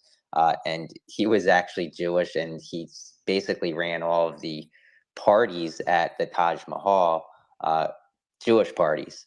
And he interacted with Trump. Trump's son-in-law is Jewish. He has, even though there are some things that people can say were racist. Sir Major just popped right back up. Look at that. Sir Major wasn't a speaker. They was like, bing. What is it? The something 5. I'm sorry, I'm totally blanking Central here. Park 5. Yes, Central Park 5. I don't think he's inherently racist or an anti-Semite, and I think that people who say that, I think they're focusing on the wrong things. Yeah, I think distracting from the point. Hold on real quick, Sir Major. I think it distracts from the point. But real quick before we go to Sir Major, I just want to say we're shifting. Like I said, Brian's welcome to hang out. We appreciate it as long as you can. But we're kind of shifting to a wrap up and a breakdown of the general space. So if you felt like you couldn't come up, feel free to come up. It seems like a lot of people are rugging. I can tell you I have not removed one person from speaker up here. So if you're having trouble connecting, that is actually not me. And if I do remove somebody from speaker, it's for hostile reasons. I'll tell you I did it gladly. So just so you know, sorry to the ruggers. But actually, sorry, Sir Major. We're going to go to Airplane real quick because he hasn't spoken yet. Then we'll go to Sir Major because I'm sure his time's a little bit there. And I know you're hanging out, Lucas. And then we'll go to news. Go ahead, Airplane. Hello. Thank you, GM, Empress, and Mice. Yeah, I mean, the polarization of some of the extremes. I mean, it reminds me of the Stanford study, where basically you had people like pretend they were prisoners and other ones that they were like, the guards and stuff. And you had them go a little bonkers. And if you apply that to real life, people don't understand the power and the corruption that the power gives. And then when you have people, I guess your friends and the people that got you into that power, we're not going to name names, but, just like the DAs, sometimes they owe allegiance to whoever helps them or helps them get in that power. I mean, that when you kind of like use that association, you're going to have these polarizing like us versus them type of things. And when you do that, you're going to get people on both sides that might act extreme. And then when you blame the person who's the head leader of said, MAGA, Trump and stuff, you can find all kinds of, leading things. And obviously, I follow the politics very closely, but when it comes down to the mentality and the psychological things, people who get in that power don't know what's going to happen to them once they get in there. And that's kind of what I think, like some of these, prosecutors, some of these judges, some of these people who get in, in power, like let's just say like a local government, city council people, they sometimes wield that stuff like Thor. Like they think they just got like Thor's hammer like in their hand, and they don't realize the psychological impact that they're actually getting from receiving that power. And I think when you see that, when I see this looking at people, and I kind of think about these psychological impacts that people get when they have the power, they don't realize it. Like Trump himself too. I mean, he's probably been more used to having the power than anybody else. So when he got the presidency, he's like, shit, now I got another job to do. That's, and I've been following him since he was on Michael Savage, the talk show. And I don't know if anybody's actually heard that talk show. It's, he's pretty on the liberal side, like, independent, and when Trump was talking about running, his whole thing was anti-establishment. And his whole thing was combating these people who have gone amok with their power. So, I mean, and thank you, Brian, too, for pointing out, you don't attack the messengers, you attack the actual substance of the message. And I think my point of view is that people sometimes get in power and they don't realize the psychological impact that it's having, the actual sense of having the power on themselves. And then they go, nobody's telling them, hey, dude, slow down a little bit. You might want to put the brakes on. And they're like, no, all gas, bro. So that's my take. And thank you, Empress. Thank you, Mice, for the platform. Beautiful. I appreciate you. I think Sir Major wanted to push back a little. Oh, here we go. So here I wanted we go. to not only push back, but also fact check, right? So when we get on these stages and when we're talking about racism and bigotry and white supremacy, we must be intentional. And we cannot come on the stage and act like we're a friend of Black folks or a friend of the underclass and then say, oh, Trump's not racist. I'll tell you, and I'll make the argument why he is racist. For one, Trump has been sued for racial discrimination, and he has lost these judgments for anything, bro. where he refused to rent to Black people specifically. That's racist. We know when it came down to Central Park 5, back in 1989, there was a group of 5 Black and Latino teenagers. Trump definitely who made were a mistake on convicted that one. That's for legit. raping a white woman in Central Park, New York. Donald Trump took out full-page ads in multiple New York newspapers, and he paid millions of dollars for this, demanding for the death penalty and expressing that he believed that these teenagers were guilty. Even though back in 2002, the Central Park 5 were exonerated by DNA testing and by confessions of the actual perpetrator, Trump still maintained that they were guilty and that they should not have been allowed out of jail. Okay? That's racist. Then we saw what happened in Charlottesville, where back at the 2017, back in 2017, there was a rally in Charlottesville, Virginia. Trump made remarks stating that when folks got harmed and beat up, Trump said, well, there was good people on both sides. There were good people That's on both racist. sides, not the white Because nationalists there were and the not good people on both identitarians. sides. That's not Right? true. There were neo-Nazis and white supremacists on the other side. They And weren't all instead of neo-Nazis and condemning white supremacists. racism and white supremacy, he doubled down on that. Then you have to look at who his father is. His father was known to be with the Klan, to be with the Klans. Okay, so when we talk about well, Trump's not racist, I just gave you multiple reasons on why he is racist. Then I'll add you two more, quickly. Very fine people hoax. When it came down to the Trump rallies, for when he was first running for his elections, when Black folks were grabbed and assaulted at his rallies, Brian, he says, I remember a time when back in the olden days. So don't tell me Trump ain't racist. Oh, the guy's for sure is racist. So I think he's racist. Let me lay my last point. Yeah. My last point is this. When he also did a rally cry, he told the Proud Boys to stand by and stand back instead of condemning that. Then he acted like he didn't know who David Duke was. Then the last thing is that when he did it at a rally, he was standing behind standing in front of a bunch of police officers. He told the officers that maybe when you put them in refer to Black folks, when you're putting them into the car, maybe you should just move your hand. Maybe you shouldn't put them in so gently.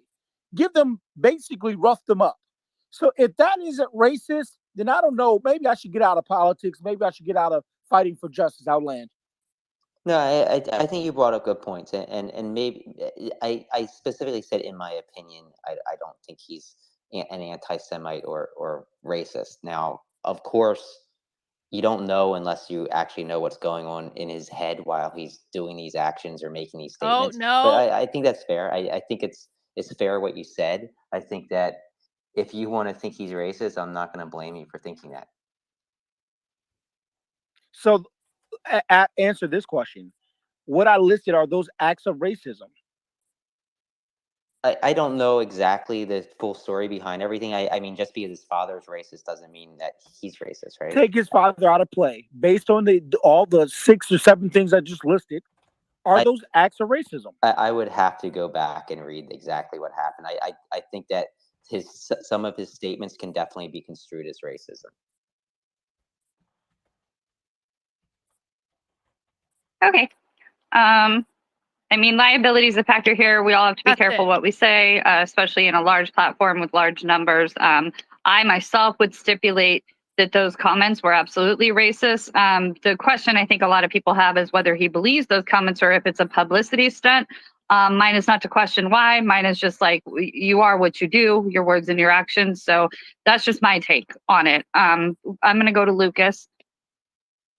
Oh, man. Well, I thought we were closing up the room. And Mice, earlier, you said something that I sort of wanted to address. All right, I'm just going to fast forward a little bit. I want to see if Sir Major so comes when back up. And Mice and Imp or whatever. Is that basically what happened? That's it? Okay. So Yasmin is saying that that's all that happened in this space. Is Sir Major got pissed off because Brian wouldn't condemn Trump as a racist, and Brian was actually pretty cordial about it, was like, maybe you made some good points. Like, he was like, while he didn't want to like take a side on it, it seemed like he's obviously like not a fan of Trump, but he wasn't taking a side. Now, Let's watch what happened next. Because after that, Sir Major started another Twitter space. And this Twitter space is the main crux of the struggle session. And it was called Not Brian Krassenstein Not Knowing What Racism Looks Like #Trump. So now let's listen in on the follow-up Twitter space in which the main portion of the struggle session started to unfold.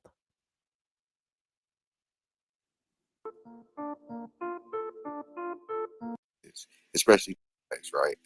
So, Jewish people. One could make the argument that's targeted hate towards the Jewish community. So, if I make anti-LGBT comments all the time or disparaging remarks about the LGBT community, you know that I'll be canceled.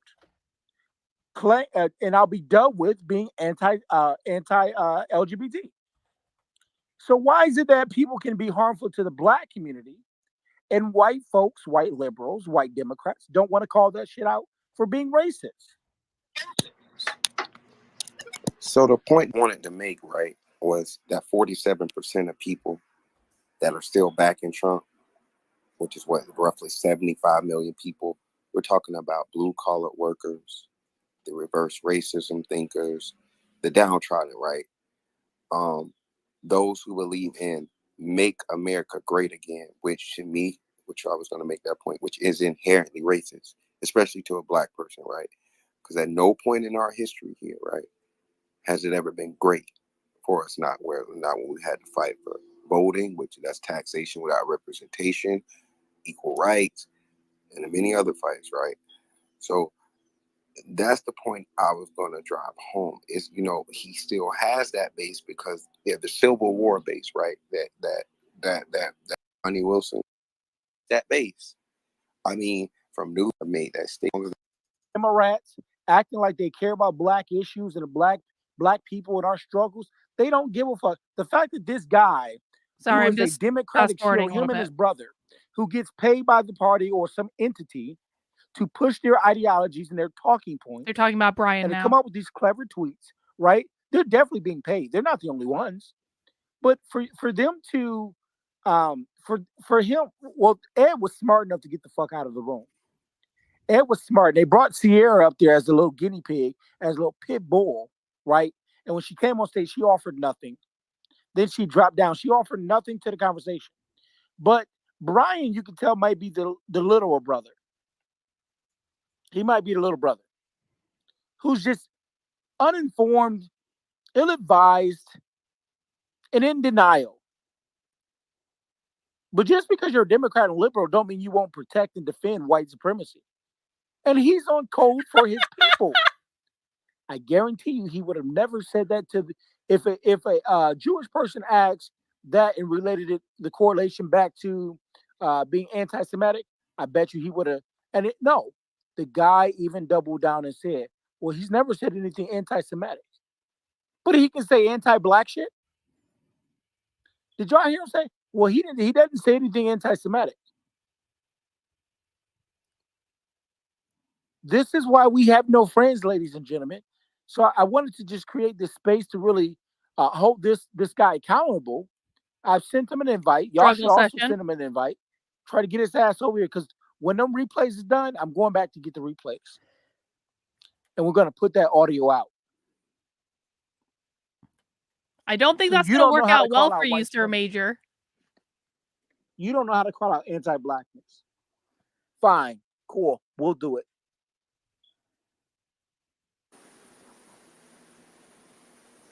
Yeah, that's. Did they just wait for Brian to show up? Yeah, that was very telling. I wanted him to be more like Empress, right? So Brian does eventually show up to this space, but what I really want people to know before he shows up is that Brian never, ever, ever, ever, ever, ever, ever should have accepted this invite. Brian should have stayed as far away from this invitation as he possibly could have. That would have been the very best way to handle this struggle session, is if Brian was like, nah, I know I'm not a racist. I know I didn't do anything wrong. You're acting crazy. I mean, maybe not saying this, but just ignoring it entirely. But in his head, he's got to go, like, anytime someone calls you a racist, guys, the very first thing that you need to do is to tell yourself in your head, I am not a racist. I have done nothing wrong. I have nothing to apologize for. I owe these people nothing.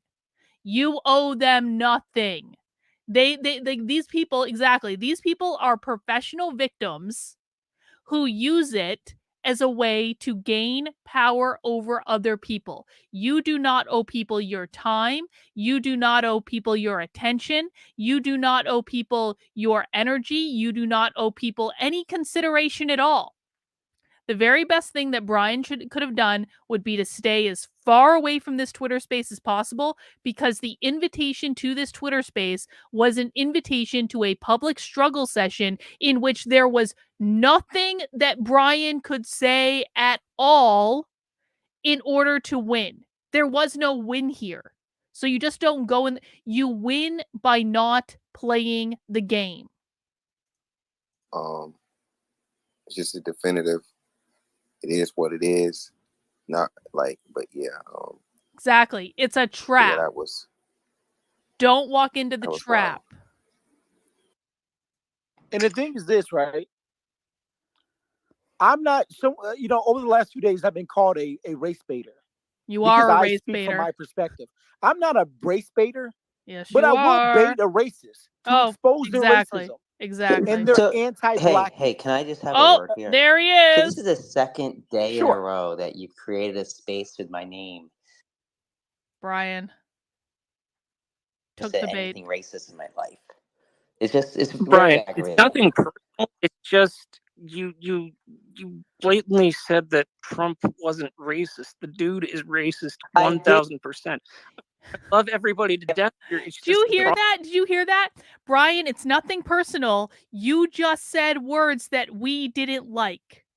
Brian, you really should know better than to say words that we don't like, because if you have an opinion that we disagree with, we are going to start a public struggle session on Twitter to make sure you know, Brian, that it's not acceptable for you to voice an opinion that we might disagree with. Problem is, I never stated that. Is a racist. So here's and I appreciate the non-black guy actually trying to hold you accountable, right? Because really, black folks, we're always having to hold white supremacy the emotional or white supremacist views accountable.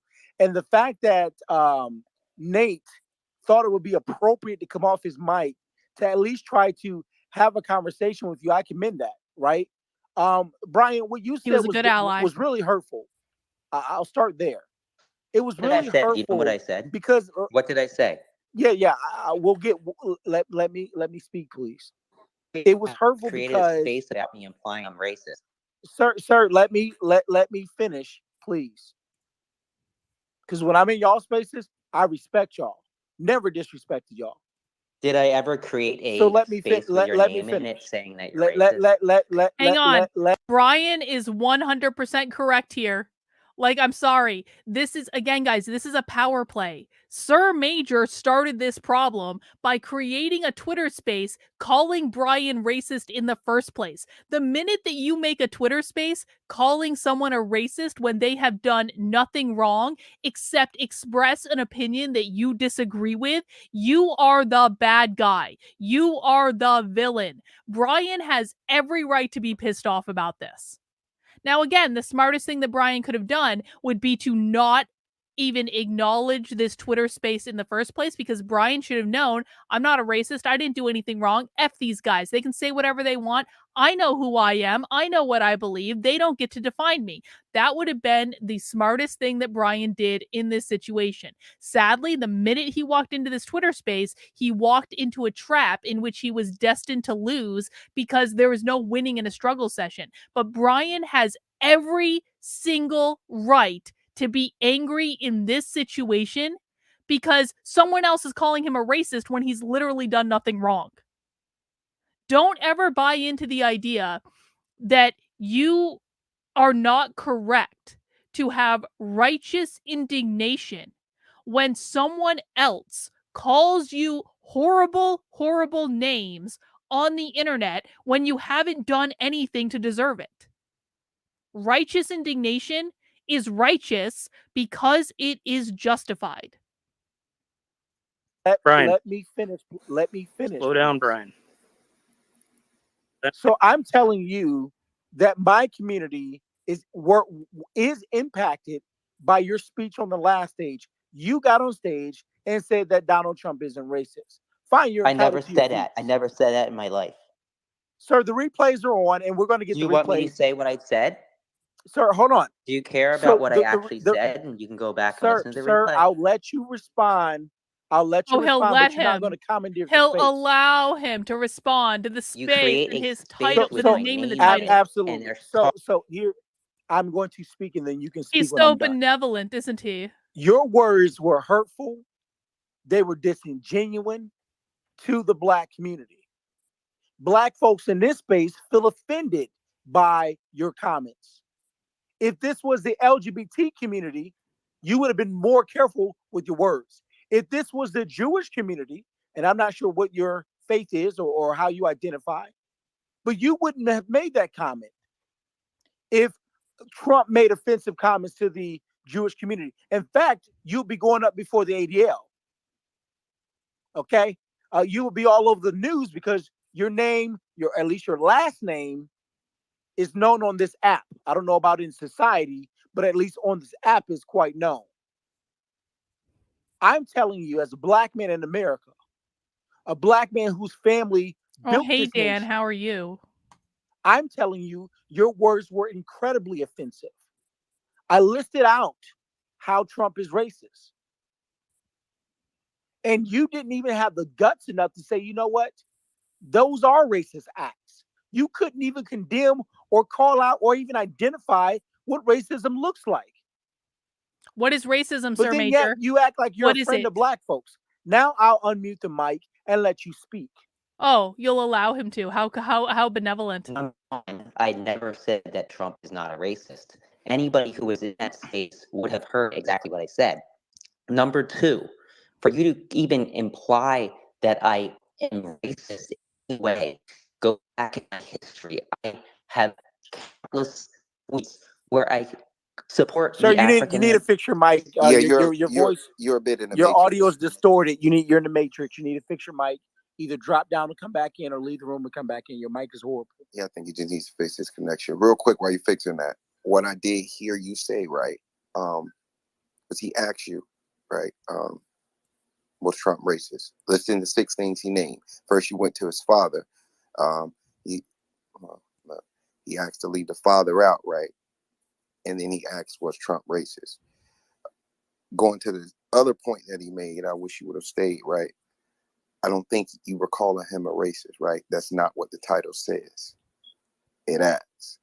Not Brian not knowing what racism. In this case, the definition of racism that these people are working from is more systemic racism, which is essentially if you support the system as it exists currently, then you are a racist. Trump is not a racist in that he thinks that white people are better than Black people. That's just like provably false. But Trump is emblematic of the system, and anyone who does not push back on Trump in any way, listen, these people are like low-level people compared to who we usually listen to. These people have no idea what their own ideology is. Okay. And so these are not the same people who would equate racism with capitalism directly. They're not like the socialists that we usually watch, but they would equate racism with the idea of systemic racism, which they don't know this, but is directly linked back to the argument that racism is capitalism. They just don't know that because they don't know their own ideology. But Trump is emblematic of the system, and Brian not saying that Trump is racist when he represents the system is all the evidence these people need. So if you're searching for some reason why Brian was called a racist, you need to manage your expectations because they're not going to give one beyond you're obviously racist because you obviously supported Trump. Rottweiler, thank you for the super chat. That Major guy is the kind of Black fellow who calls House blank any other Black folk who like Trump. I think that that's very true, and I just want it to be noted that I was just reading the super chat. I wasn't making any insinuations because I do appreciate Rottweiler's contributions. Thank you, Rottweiler.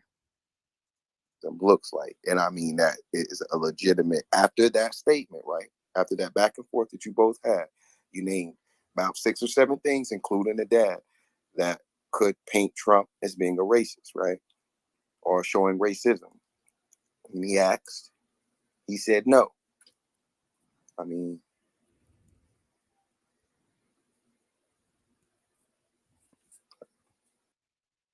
and it is important, and Brian's back now, but it is important to understand that these are low-level useful idiots, because like you being in a struggle session with like these kinds of people is very different than being in a struggle session with like a true believer, because there is no reasoning with these people. They don't know what they're talking about. They're just spouting talking points for the sake of spouting them because it makes them feel powerful and all this stuff.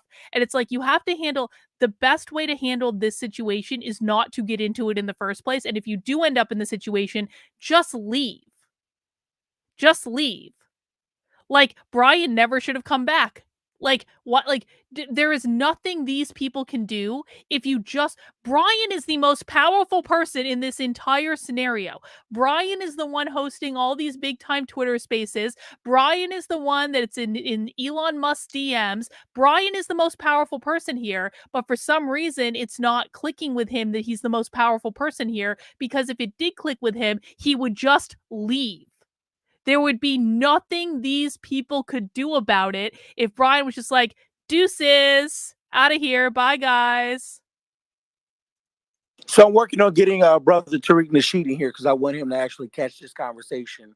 And so he just responded to me. He's doing something. He'll try to get in Here, can I speak now? My internet sucks.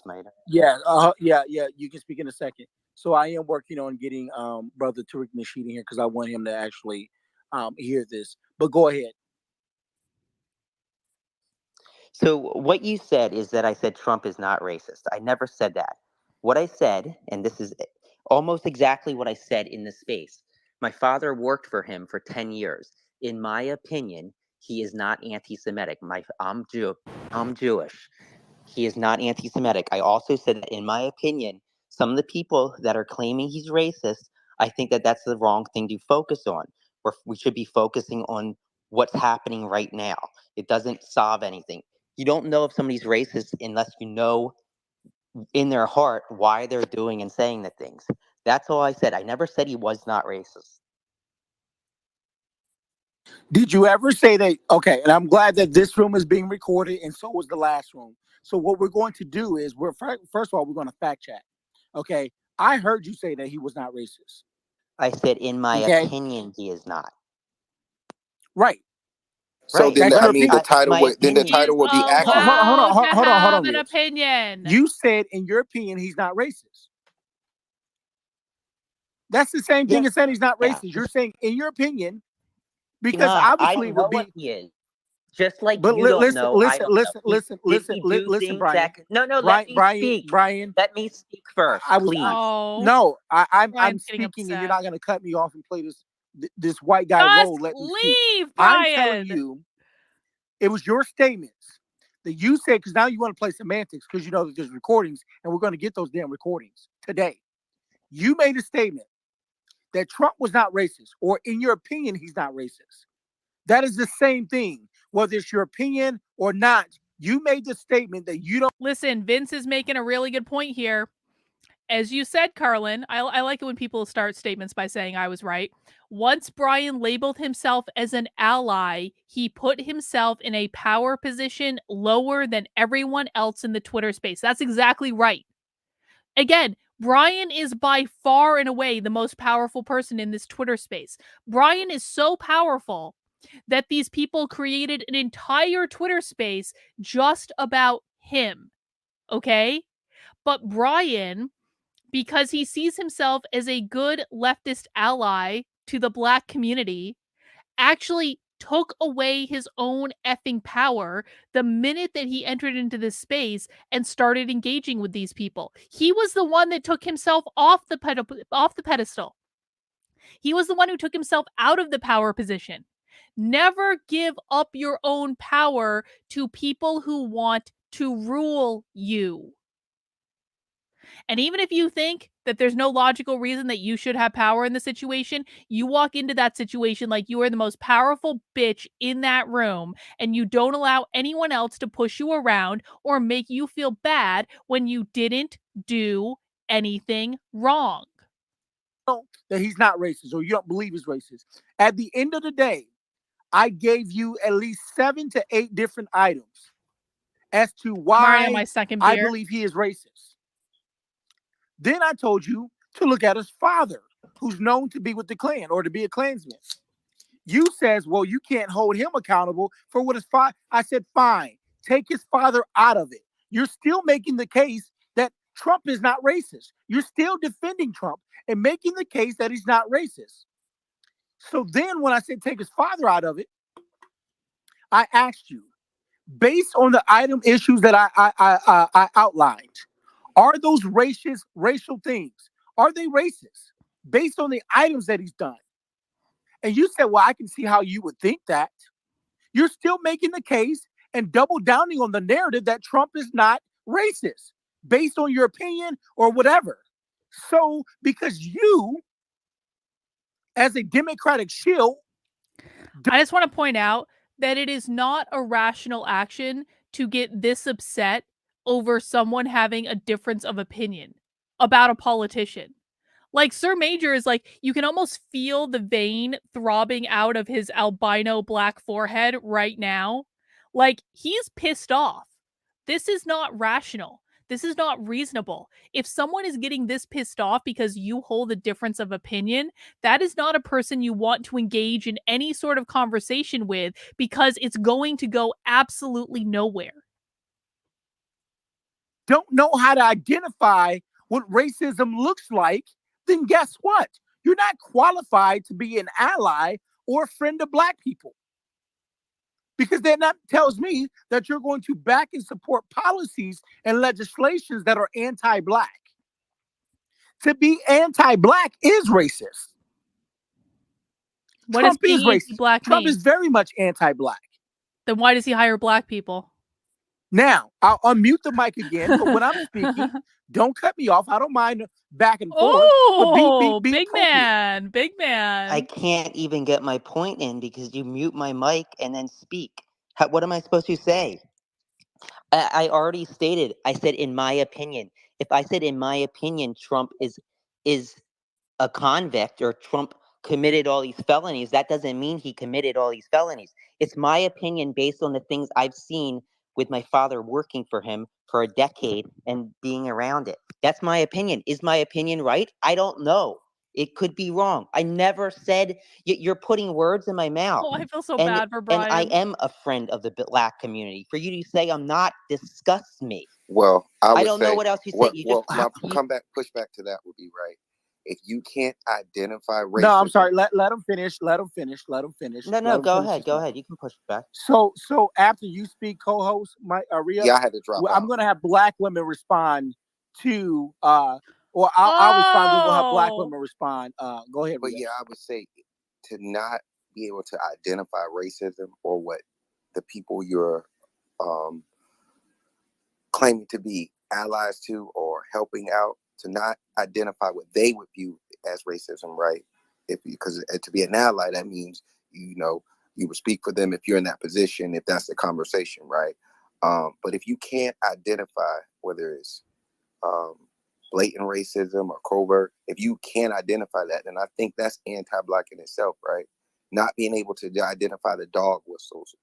What didn't I identify? That's what I'm not understanding. Well, there were I don't 6 get things. what you're trying There to were say. 6 things that he named, right? But which I stated I didn't know. I don't know the history of it. I said I would have to go back and read about it. I said I can't state. But I told you what it was. I don't know the facts. I told you what it was. No, you didn't. You gave a literally a 10-second overview. So again, I'll recite it for the room, and we'll give you another opportunity. But here's the thing. This is you reciting it. I would have to go and read exactly what happened. So I can't just trust your word for something. Does that make sense? All I said was I would have to go back and read it. Okay, so fine. So here's what I'm telling you. Shout out to all the other white folks in the room who can Oh my God, this is so bad. This is so bad. Jenny's getting inky with it. Thank you for the super chat. Brian could have simply said he didn't know that Major lived and died by his opinion. I think Major's major issue is that Brian didn't just believe him and said he would have to check out what he said. Well, no, I mean, his major issue is that he's not getting his way. That's all it is. His major issue is that he has mental health problems, which he himself said in the previous space. We all heard it. He has mental health problems. He probably has, one or two narcissistic tendencies, and he's got taken out of control by Brian, and now he's trying to reassert control over Brian by engaging him in a struggle session. And again, the easiest way to deal with this situation is just not to engage with it in the first place. Identify white supremacy, racism, and anti-blackness. You don't need someone to lecture you. What are those? What are the definitions of those terms? Rounds of research to identify, because we all live this stuff. I mean, it's oh not like God, this is dude, It kind of comes that would with have been territory if you have fucking autism great. and you're white. Fucking great. We get discriminated against quite a bit too. So yeah. So let me recite the items that I listed, and we'll go from there. And I'm glad that the replays were on in that room. And I'm glad that they're on in this room. We're all glad that they're on as well. The first thing I said was that Trump faced a lot of racial discrimination lawsuits. Yeah. So Tayton says, think about it. These are the current conversations in America. It's really sad. It is indeed. It is indeed. This is why we do this stream Monday through Friday at 5 p.m. to cope with the insanity of the world. And I'm really glad you guys are here with me to enjoy this experience. Talking about Trump being racist, right? Is he racist or not? He was subject as the losing party of being sued and by the U.S. Department of Justice by all means. Okay, the U.S. Department of Justice, the DOJ, and also in state court, he was sued for racial discrimination for not renting to black people. Ain't it the truth, Eric? Cheers the to few you. black people he did have as that he did rent to, he kicked them out. That's racist. So it doesn't take a lot of reading. If that's what hold took on, let place, me I fit. agree, Let me, that's racist. sir. I'm speaking. Don't cut me off. Well, I'm defending my name against you, dude. Sir, I'm speaking. Have some respect. Just leave, Brian. Just as I have for your rooms. The next item on the list. Back in 1989, there were 5 black and Latino teenagers who were wrongfully convicted of raping a white woman in Central Park in New York. Rottweiler, thank you for the super chat. Brian should have said, I don't appreciate the spurious accusations against my person. I won't engage any further. Have a nice day and leave for fuck's sake. That's exactly what he should have done. But the thing is, again, the reason that Brian is engaging with this, I suspect, is that he is really searching for some logic and reason. He's like, why are these people calling me a racist? Why are these people? This is how people start to red pill. This is actually a positive thing. This is going to do wonders for Brian's trajectory and understanding the team for which he plays. Because it's like, Brian is trying to find some logical, rational reason why these people are holding a Twitter space calling him a racist, because he doesn't understand that Sir Major is not operating on a logical, rational level. Donald Trump took out $1 million ads in several New York papers calling for the return of the death penalty and expressing his belief that the teenagers were guilty, even though back in 2002, Central Park 5 were exonerated due to the DNA testing, thanks to the courts, and also the confession of the actual perpetrator. Well, this is also has the merit, Vince. I don't disagree with you that on they this. were guilty. Okay, and we know that Trump worked behind the scenes to help get to secure that verdict. He kind of interfered with that. So there's that. Even after they were exonerated, Trump still said that they were guilty and should be sentenced. I've spoken out against and this then hold numerous on, times in the past. sir. No, because you're not going to continue to cut me off. I don't know where the hell you think you're at. Also, during the white supremacist rally in Charlottesville, Virginia. Sir Major should be thanking his lucky stars that Brian even showed him the time of day to show up in this space. That's the truth. Notice I said the violent white supremacist rally in Charlottesville, Virginia, back in 2017. President Trump made ambiguous statements stating that there were very fine people on both sides, referring to the both sides were white supremacists. Exactly, And the Sin. counter protest, Exactly. where the white supremacists harmed peaceful protesters. They beat people. Okay? He would not condemn the white supremacists or the neo-Nazis who were involved in the rally. Okay? That's racist. Okay? The other thing was where Trump said at his rallies when black folks were getting fucked up at his rallies and black folks were getting beat up, he argued back. He talked about the good old days. When were black folks getting beat up at Trump rallies? What did that actually happen? Was that actually a real thing, or is he making that up? I'm kind of inclined to believe he's making that up, if I'm honest about it. Tayton says, I have my opinions about the DAs allowing theft. Those grocery chains are leaving these unprofitable places, and it seems like a method they are using to insert their utopia off topic. Sorry. I mean, I don't disagree with that, Tayton. I think that that's a really good point. Thank you for the super chat. And then we have this one from Jeff. This seriously is a great development for Brian. It should be a major eye-opener. A friend on Facebook telling me if I was racist if I don't march with BLM was a game changer for me. Oh yeah, like getting put into a struggle session is the easiest way to make that red pill go down. The same thing happened with me with the knitting community when I got put into struggle sessions for saying, you guys are bullying people. This isn't a good thing. Like, why are we destroying businesses over people asking for kindness and consideration? Like, the easiest way to push someone off the red pill cliff is to put them into a struggle session where that person has no idea what's going on. And so I think long term, this is actually going to be better. And I'm glad that Brian went through this little experience. But my worry is that I don't think Brian's going to learn from this experience because his public persona is too invested in being kind of like this centrist liberal type. But maybe, who knows? I remember back in the time with the good old days where you can basically fuck black folks up and nothing would happen to you. Back in the good old days. That was national news, international news when that happened. But Trump's not racist, right? Then there was a time where Trump was standing in front of a bunch of police officers at another rally where he told police officers, he advocated, and this was around the time when Freddie Gray was murdered up in Baltimore, where he got the rough ride that killed him, where Trump told police officers, we need to just go ahead and do away with it and protect cops who just move their hand away from cops, the suspects' heads when they're putting them in the car. He told them to rough them up and put them in the car roughly. You don't have to be gentle anymore. That's racist. Okay, that came right off the heels when a black man, Freddie Gray, was murdered up in Baltimore.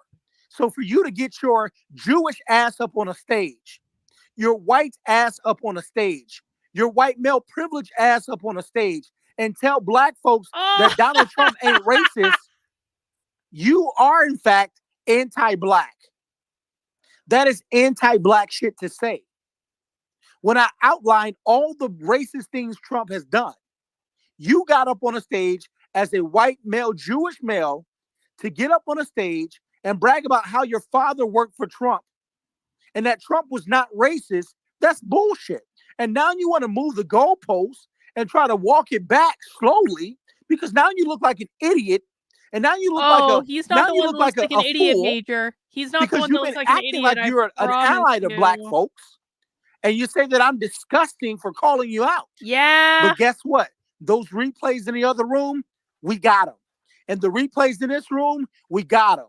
And so we'll put this on YouTube so the public can decide if you are anti-black or not. Now you can I speak. don't think this is going to go well for you, Major. I don't think you're going to get the response you think you are. Wait, that's a delay, by the way. That's just a delay. His mic is. I want to know where I want to know where I ever called you disgusting because you just like you said that I said things. You said it was disgusting. Oh, that I said that you're not an ally to black people. That's what you said. Did I say you were disgusting? No. You said it was disgusting that I said it's that. disgusting. The action is disgusting. I am an ally to black people. I always will be. I can't tell. Anti-black people. I'm And, not. and before you go on, it's not up for you to say if you're an ally or not. That about me, for you to say that about me, disgusts me, and I'm disgusted. That's white fragility. That's your white fragility. It's incredibly offensive. No, it's offensive to my community. Anybody listening to this space who follows me would know that that's not the case. So I am disgusted. I am pissed off for you saying this about me. Well, you should be. It angers me. Right? It hurts me. And because we were offended the exact same way, right? Because I didn't say anything that was offensive. No, you didn't, Brian. How it came off to Stand a black your man, ground. right, sitting in there hearing this, and this is. Well, let's talk about we're that. talking about it, right? No, you're accusing me of being racist. Right? So this is me, right? I never said that you were. Hold on. Oh, Brian Stop sounds the like white he's gonna fragility. cry. Don't come in here and be a victim. It doesn't say you're okay? racist. You're not. Hold on. I got it, Re-Ups. You're not a damn victim. You were incredibly offensive in the last room.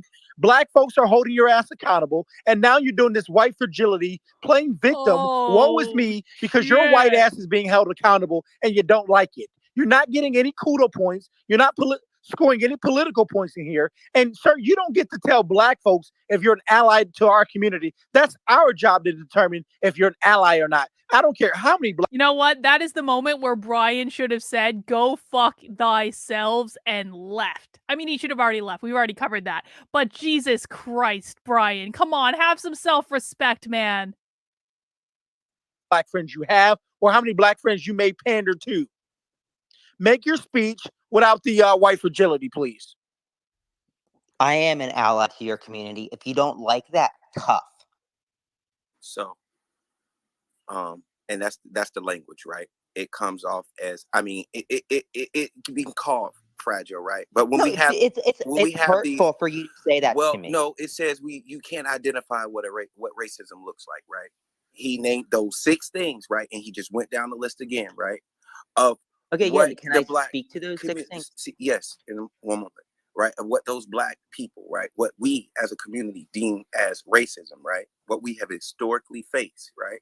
And can I just say, I love that Brian, I love that Brian, when he's pissed off, is still like actually a really nice guy and sounds like he's gonna cry. Like he's not even like, I wouldn't even be, if I was in an argument with Brian right now, I would not be afraid of him at all, because it's like he's like one of those guys that like gets so pissed off that he gets upset. And I actually think it's really sweet and really endearing, if I'm honest. And he asked you to name those instead of you saying like maybe Empress, like that's racist, right? I don't have to go look back at it. I don't need to go do research on it. It is what it is. That's not the position you took. It was more so, it may not be, in my opinion, he's not, but I'll have to go look back at it. That could come off to black people with you not identifying what racism looks like to our community that's anti-black, right? And that's what the title says. I apologize if it came off that way. I didn't mean for it to come off that way.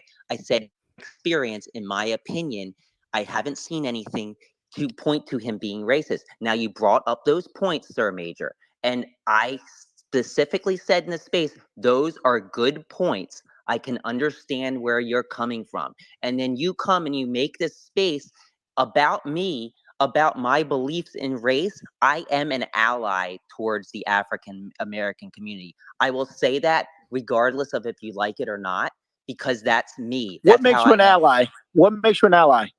I will stand up for the African community every chance I get. I will do that. What makes you an ally, sir? Tell me your tangibles. I just told you. What else do you want me to say? So how do you stand up for black people? On social media, I do it countlessly. What else do you want me to say? I'm not here just, I don't know what you want me to say. You created a space about me. It's just agitating. And I'm losing my cool right now because of that. And any African American person in this room right now, for you to say this about me, it hurts me. It hurts me greatly. So I just want you to understand where I'm coming from. Okay, so let's go to the So what Brian doesn't seem to understand is they want to hurt him. Hurting him is the point. They want him to feel pain so that he bends the knee and does what they want him to do. And so Brian's saying, like, this is a really good note, guys. If you ever get caught in a struggle session, you're hurting me, you're hurting me, you're hurting me. In their heads, they're going, good, and we'll do it again, and we'll do it again, and we'll do it again until you do exactly and precisely what we want you to do. And you know that if you ever step out of line again, this is going to happen again. So Brian is making a massive misstep here, and I understand why he's doing it, because he's upset about the situation. But when you are in this type of situation, you have got to keep your head about you and know, first and foremost, you didn't do anything wrong. These people are wrong. The person who starts the struggle session is wrong, and you cannot give them an inch. You cannot let them know they're hurting you. You cannot apologize in any way. You cannot beg for their approval, because it will never, ever, ever, ever, ever come. The point is to hurt you. That's the only goal of this. Black folks in a space, because you heard my position. We've heard you. We're going to go to the black folks. And I got a black reverend who's out of Minnesota, right in the battleground where a lot of racial tension has been happening. So, Rev, I'm going to pick on you today. You're a friend of mine, and I love you, brother. So I'm going to bring you up. But I want to go to the black women on stage first, and then we'll go to the other black brothers in the room. Let's go to Miss, who's that? Miss Logic, you're up next. Miss Logic, are you there? Okay, it sounds like you're in a matrix. You want to try to come back in? Okay, let's go to Miss Vera. Miss Vera, you're up next. Yes. Based on what you heard, what say you, ma'am?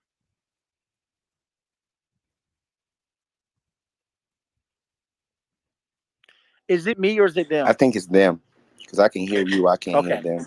I can hear you fine, bro. Okay. So we're going to drop those who are having audio issues. We're going to bring you back up when your mics are working. Miss Logic, are you back?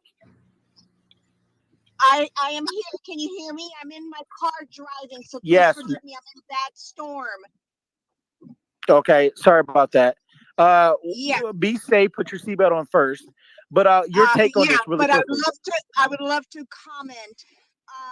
Yes, I feel that unless you're living in a cave, you have to realize that all of the information that we have as far as, foundational Black Americans in this country, of course, there are, a lot of information on Mr. Donald Trump that he is racist. If you said in your opinion, you should have said, you know what, I should fact check. Let me go ahead He and literally fact check this, because did. we're not just saying this just to say it. We're not He race literally baiters. said We that. say this because this has been going on in this country for how many God. hundreds of years. And we have to realize there is a problem, and you cannot just talk out of your ass and say that, oh, I think he really is not racist, in my opinion. Just do your fact check without saying these things. Or you do, and you would rather just say those things. Anyway, I learned my plane on that story now on the road. All right. Thank you, Miss Logic. Yeah, we understand that you're on And the that's road. what I did. I said that I would have to go back and look at all the points that Sir Major gave me. And that's exactly what I said. Once again, it was my opinion. And I'm sorry if my opinion offended you. That's not my intention. I have an opinion. That's it. Okay. He's allowed to have an opinion, God. There we go. And I've got a super chat from Rottweiler. Rottweiler says, I'm sorry, but Brian is just too overeducated, so he falls for every trap they set for him. Maybe I'm way less agreeable than him, but no one should be this meek. That's what the malignant narcissists prey on. Well, I mean, it's again, like, Brian again is like, I understand this because when I didn't know what was going on, I got caught up in a struggle session. This is, again, happens to like a lot of people. So if Brian has really not been paying attention to what his own side does, or maybe he has been paying attention, but it's never happened to him, so he doesn't believe it. Like, it's understandable why he would fall for traps in something that he doesn't have experience doing. Right? But that's why we need to learn from his struggle session so we don't make the same mistakes. Okay, I want to go to Ms. Veer next. Ms. Veer, go ahead. Thanks, Ms. Logic. Veer? Okay, so what was the question again? I made. You heard everything. You go ahead and got tell me. struggle Tell me how session you by feel about it. Vermin So Supreme's being team. that what we know What'd about you him do? and what was said during the whole thing, you know,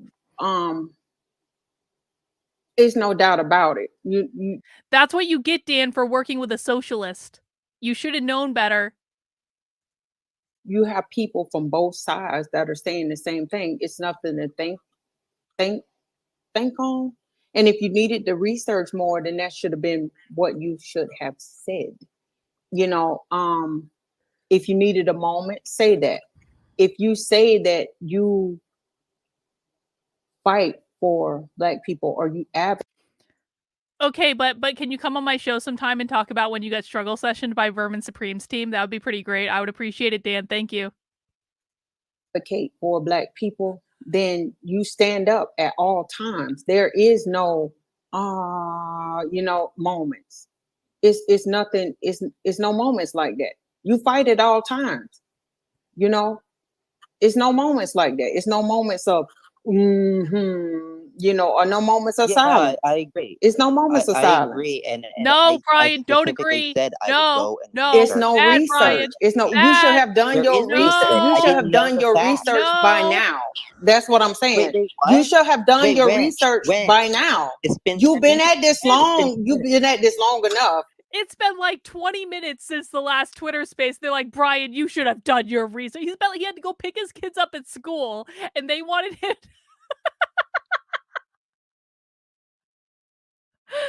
Oh man. To know. Wait, You've what? been at this long enough to should have known know. what? You've been at this long enough to know. You've been on plenty of stages. You've been in plenty of areas to know. See, Yasmin, you This can is say what this. we've I all. can't This say is this, what we but saying. you You've can. been advocating. Hold on. So what you're not going to do is talk over a Black woman while she's speaking. You can be Oh. respectful, let her land, and then you can respond back. Okay, that's how this works over here. Do You're the not cutting off work. no Black women. Well, I don't know what white spaces you curate or what white people let you do in the white rooms. You're not doing that over here. This is a Black space. Respect where you at. Go ahead, Ms. Vera. Just leave. I know there's a delay on your mic. Go ahead, Ms. Vera.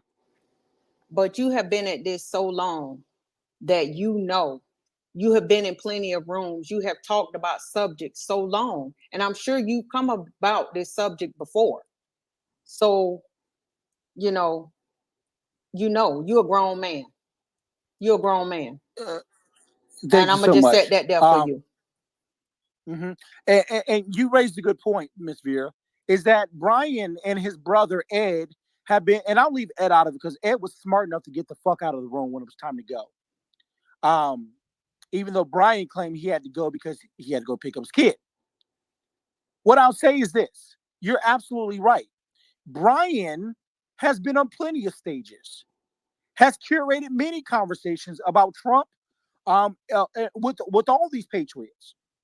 This is your area, your level and area of expertise. These are the stages in the rooms They that you aren't. They are not my area of expertise. Sir, these are the rooms that you guys host. You and your team. This is what you host. Can I speak or no? No, when I'm done talking, you can. Okay, well, I don't know when you're done. You keep... I'll let you know. I'll give you the floor. Hold on. So this idea that you don't know if Trump is racist, you had a white woman that says, "Yo, Trump is racist." It is. It's like watching Even if you didn't have a in-depth wealth of knowledge, I just listed all the things from a factual basis. I gave you dates, times. I gave you the name of the events, and you lived these experiences. You were alive when this stuff happened. I didn't date you back 60 years ago. You were alive when this stuff was happening. And so, if you're going to hold yourself out to be the voice of current events and political talking points and politics, you should at least know the basics. I mean, I see a lot of idiots on your stage. They don't even dumb down to this level of what's racism and what's not. A white woman told you right after, "Yo, Trump is racist," even just based on those agenda items that I listed. So if you don't know how to identify white supremacy, anti-blackness, or racism, Yo, you are Sarah, definitely ain't for it the damn truth? show not an ally to black people. Ain't And it you the need to truth? stop telling people that you're an ally to us. Why you gotta control his speech? What does it matter to you, Sir Major albino black person? That if why do you care what Brian says? Why does it make any difference in your life at all in any way? The answer is it doesn't. You just wanted to control someone to feel like a big man. And black folks in the space, when a white motherfucker got to tell you he's your ally, damn it, he's not. Wow. He's your enemy. Because an ally don't got to profess that they're an ally to us. It's their actions that show. And when asked, what are some of the tangibles that can demonstrate that he's an ally to us, he can't even list that. I want to go to Wartime next because he's the other black voice on the stage, and then we'll go back to Brian and then the other hands. Wartime, you're up next. No one should come off their mic when Wartime, a black man, is speaking. Oh. Thank you for the space. I'm gonna, start by holding honesty accountable here, because we're all adults at the end of the day. You don't Hey, need I to have gotta go. I ends. can't stick around. If you want me to talk, Yeah, go ahead and take over as you want to go. Don't run. I just told you a black man is going to speak, and no one should be coming Oh, off he their left! mic. That's the Brian, rule. yeah, When this guy is done, Yay! Brian just left. He just left. That is what he should have done 30 minutes prior.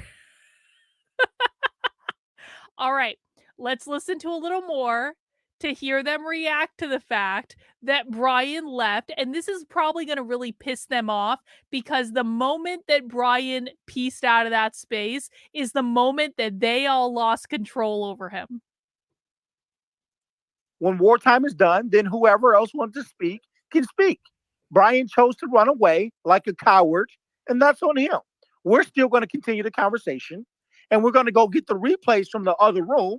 We're going to put both of these conversations together, and we'll put it on YouTube for the world to decide. Go ahead, Wartime. Now my there's a delay on the mic. Go ahead. It was a voluntary hostage Now my situation. response That's is a exactly lot more right. It was voluntary hostage. If you can't call out racism when you see it in its face, then damn it, you are a contributor to it. You are also a racist when it comes down to it. Therefore, if your opinion that a racist person is not a racist, you're saying that you are a racist right along with them. Now, for someone who is a Jew, and as much as that community calls out racism and anti-Semitism, they can spot it 10 miles away. You could sneeze something that's anti-Semitic. You could say Jew in the wrong tone, and they will call it out. Therefore, you cannot tell me you cannot identify racist in one of the most racist, loudest voices that this country has ever damn seen.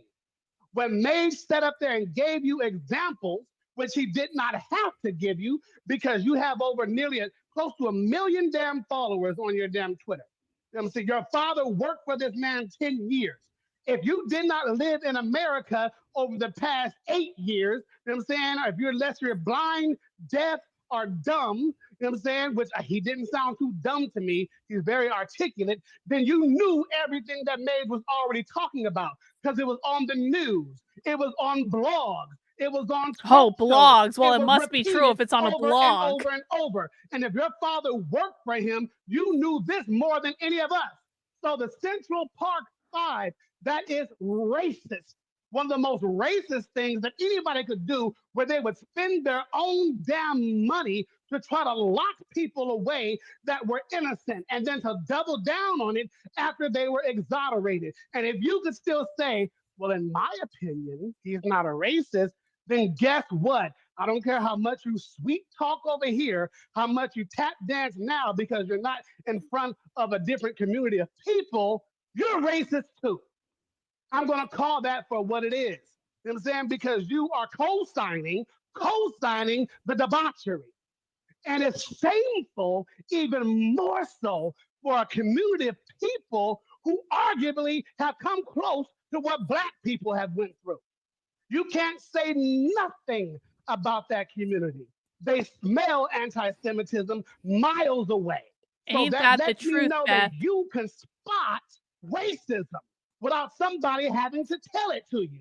Ain't Donald it the Trump truth? is one of the most racist presidents we've ever had. Donald How? Trump is also misogynistic. He's egotistical, self-absorbed, and he's always had crooked behavior. I know this Well, because I don't live under a rock, and I'm not stupid, and I'm not ignorant or blind to everything in my face. I know when this man would hire dirty lawyers to do his dirty work before he was the president. So I'm not even surprised at this shit that's going on right now. It's called being honest. It's called being real. We call it in the community calling a spade oh, at the well, end of you the sure day. told us. So, Brian, wherever you are, I was going to be nice at first, but I have to even be real with myself. If you co-sign something because it's my opinion, that means you co-sign it. That's exactly what that means. It's my opinion. You co-signed it. Then guess what? You're full of the same thing. Another thing you said. Well, then I guess Brian just doesn't have to be a good ally to you guys anymore, does he?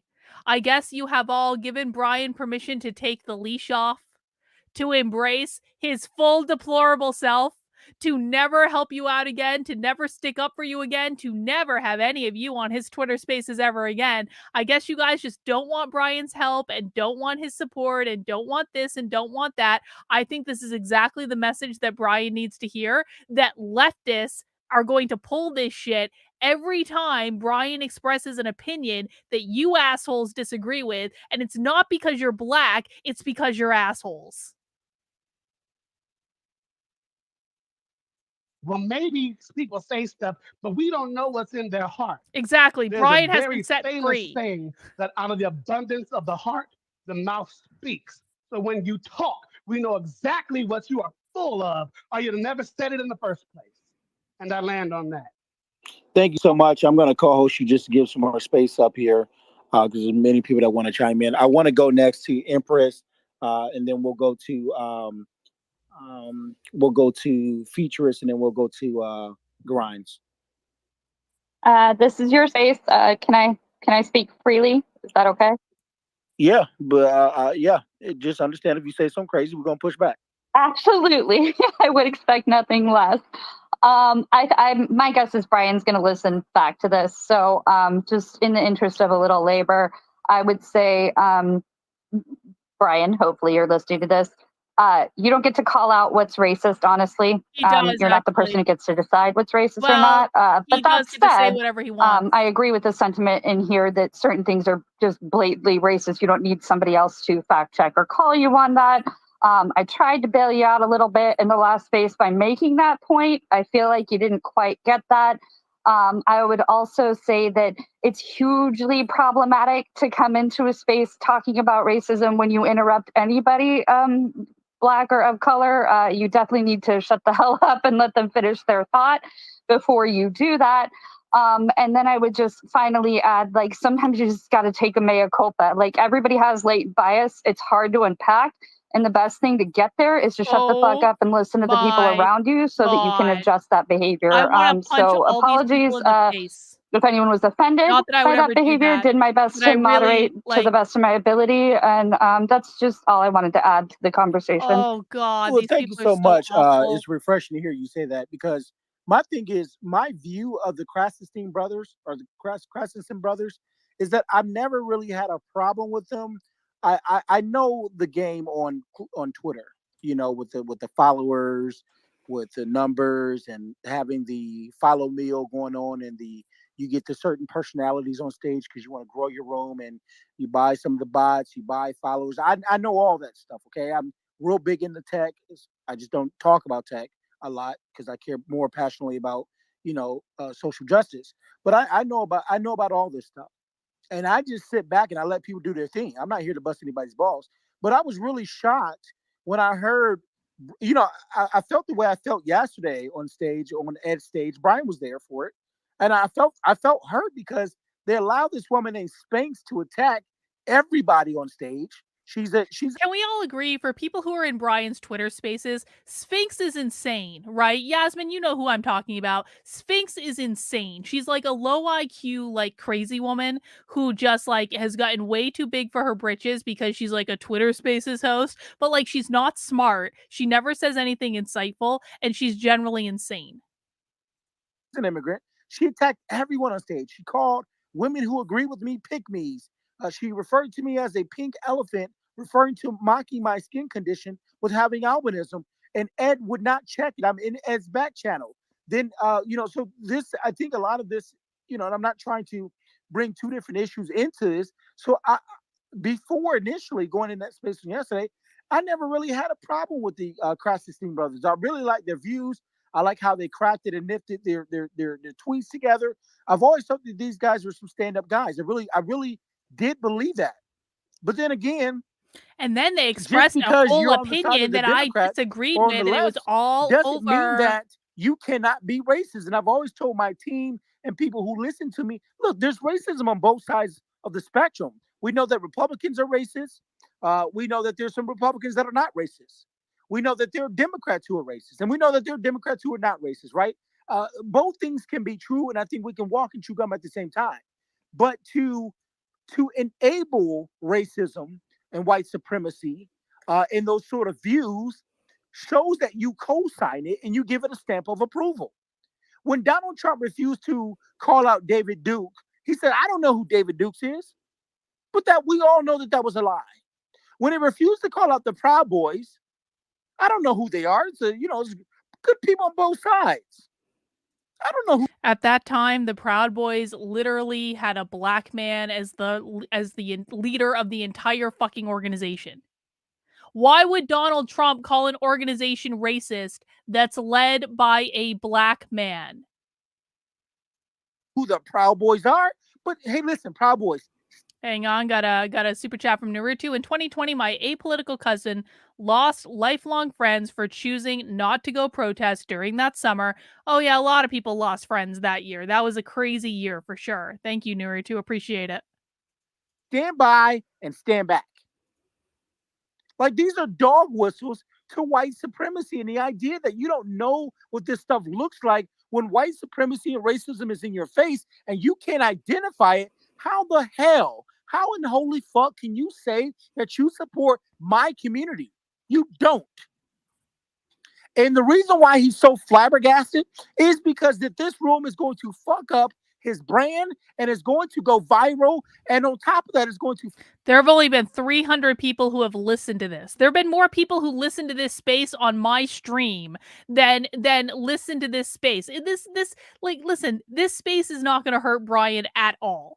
Brian is going to be just fine. And again, the fact that Sir Major is like, this is going to fuck up his entire brand, that shows you what his hand is. That shows you what he cares about. It is only about power and control. That's it. Fuck up his money. That's why he's so upset.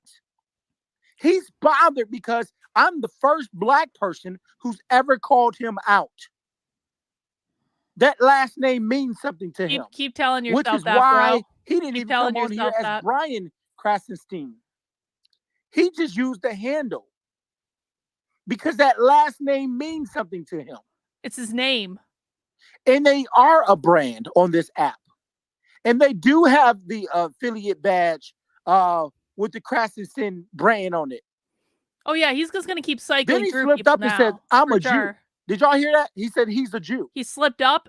I was always told that to call anyone Jewish a Jew is derogative. What? He can't call himself a Jew? He thinks that Brian slipped up because he said he was a Jew because you can't call anyone a Jew derogative? Then he quantified his statement in Empress and Mice's room, and I'm glad he that is. we He's had having that delusions of something. I'm glad that it was recorded. So because he came over here and moved the goalposts. Oh, I didn't say that. I never said that Trump wasn't racist. Then he moved the goalposts. You know, I said, in my opinion. So at the end of the day, then he also said that, I said that he never said anything anti-Semitic. Sure, I never made the argument that he said something anti-Semitic or not. I don't think Trump is that stupid. Yeah, exactly. Jewish people are now Hebrew So at the end adjacent. of the day, the remarks were made, and all he had to do was come in here with some coof about his shit, with some respect for the space, and not do this white He fragility doesn't and owe play with you this fake anything. outrage. Like, I'm insulted that you're insulted. I'm outraged that you're questioning me. How dare you? That's what we call, ladies and gentlemen, you? white fragility. I want to go to Grimes, the second black voice. Hang on. I can't listen to the rest of them complaining for 3.5 hours. I think we all basically have the mise en scène of what happened, which is Brian expressed an opinion. Sir Major didn't like his opinion. So Sir Major corralled a whole bunch of his friends and tricked Brian to joining a struggle session for which Brian was made to apologize for having an opinion that these people didn't like. And then Brian finally wised up and just left and GTFO'd. And I'm going to be honest, I didn't think Brian was that out of line. Brian made this big public thing like, I'm sorry, I got angry, I got a little heated. Brian was not that angry. I get more angry on an average stream at my own chat than Brian did in a public fucking struggle session. So I have to say, Brian, you handled the situation perfectly fine. You didn't do anything wrong. You are not the problem when someone else engages in a struggle session with you for internet clout.